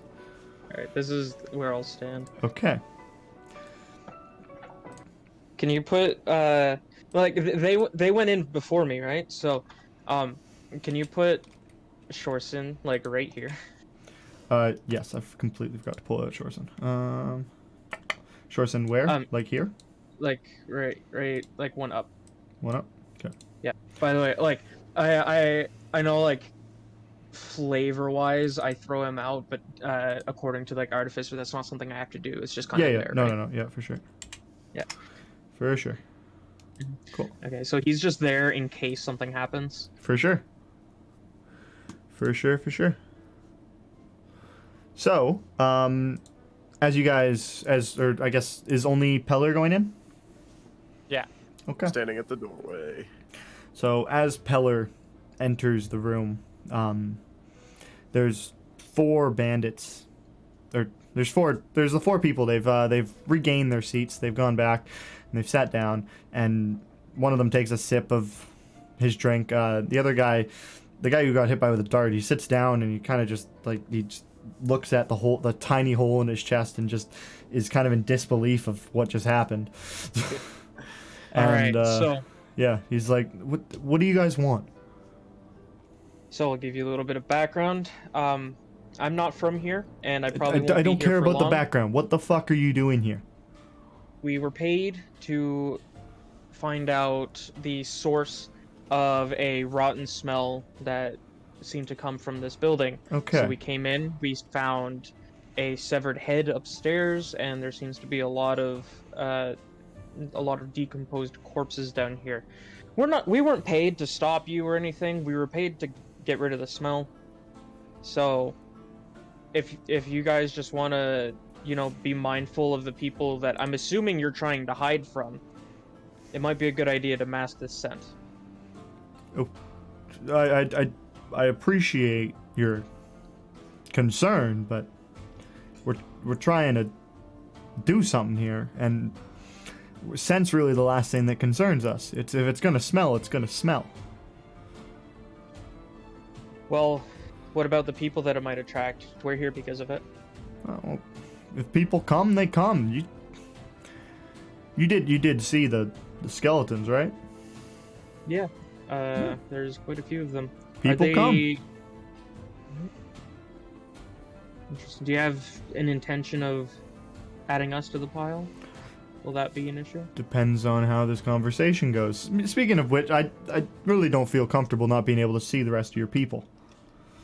I'm in the doorway. Kazuki, like, at least stand in the door. Like shuffling. Yeah, you can shuffle. You can shuffle in there. It's all three of us. There's no more here. Just like poking my head around the corner. That's it. Nothing else. Okay. We can talk now. So, there's a smell. What do you want me to do about it? We got bodies to Honestly, hide. It probably wouldn't be an issue if you kept them down here, but you've got a severed head up on the main floor. Shit happens, man. Heads get flown, bodies get left around. It just happens, man. Alright, well, you asked me if there was something you should do about it. Well, I don't would fucking know recommend what you clean it. want me to. I don't care. If it smells, it smells. I don't mind the smell. And he kind of looks to his patron or the other guys. And he's like, "Do you guys mind the smell?" And they're like, "No, it smells. I don't mind."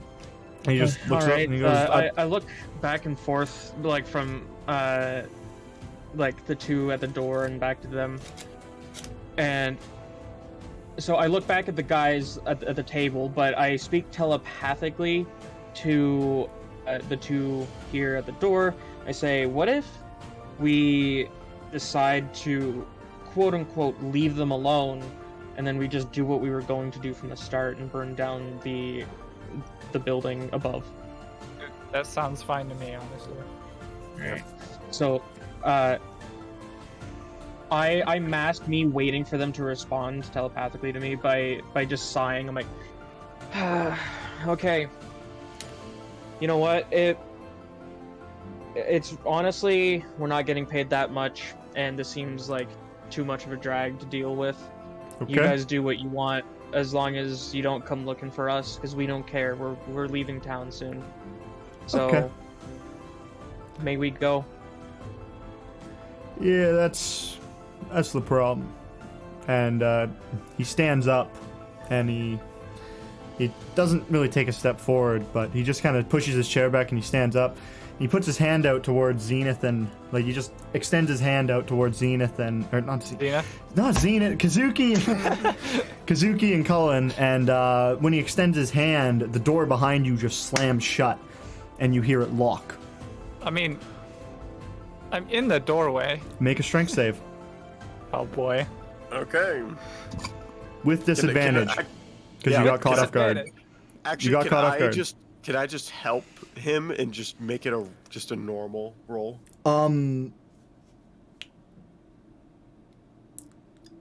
Sure.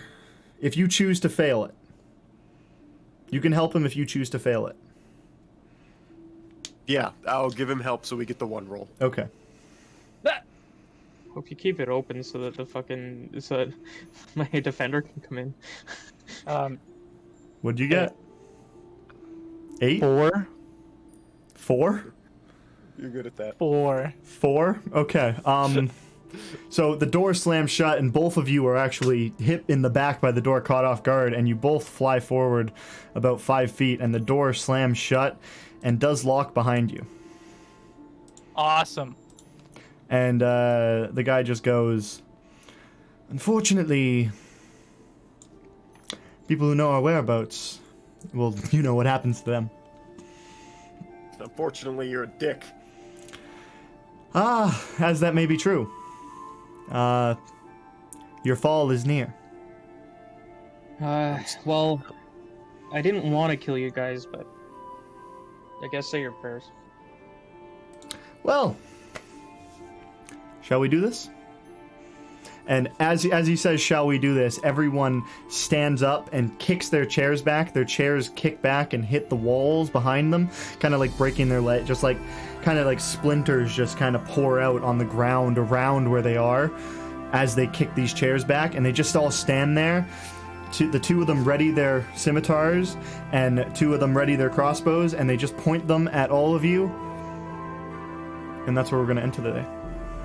God damn it. Okay. And I mean, unless it'll take probably another few hours, so I don't think we have time. I don't have time for another few hours. Yeah, that's a good call. Yep. No. So That's a good place to end. I hate it. I think it is a good place to end. Yep. So Man, you really take inspiration from Critical Role on that one, don't you? what? Just ending it right before the fight. Well, fuck. What do you want? You want to start the hour-long combat that's probably about to take place? Like, it took you guys like an hour and a half to kill a fucking demon dragon thing. Not really an hour and a half, It took like an hour. Yeah. dude.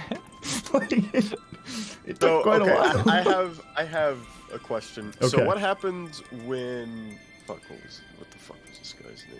What's this guy's name? Zag. What do we do with Zag next session? He Zag. just crawls in through a hole.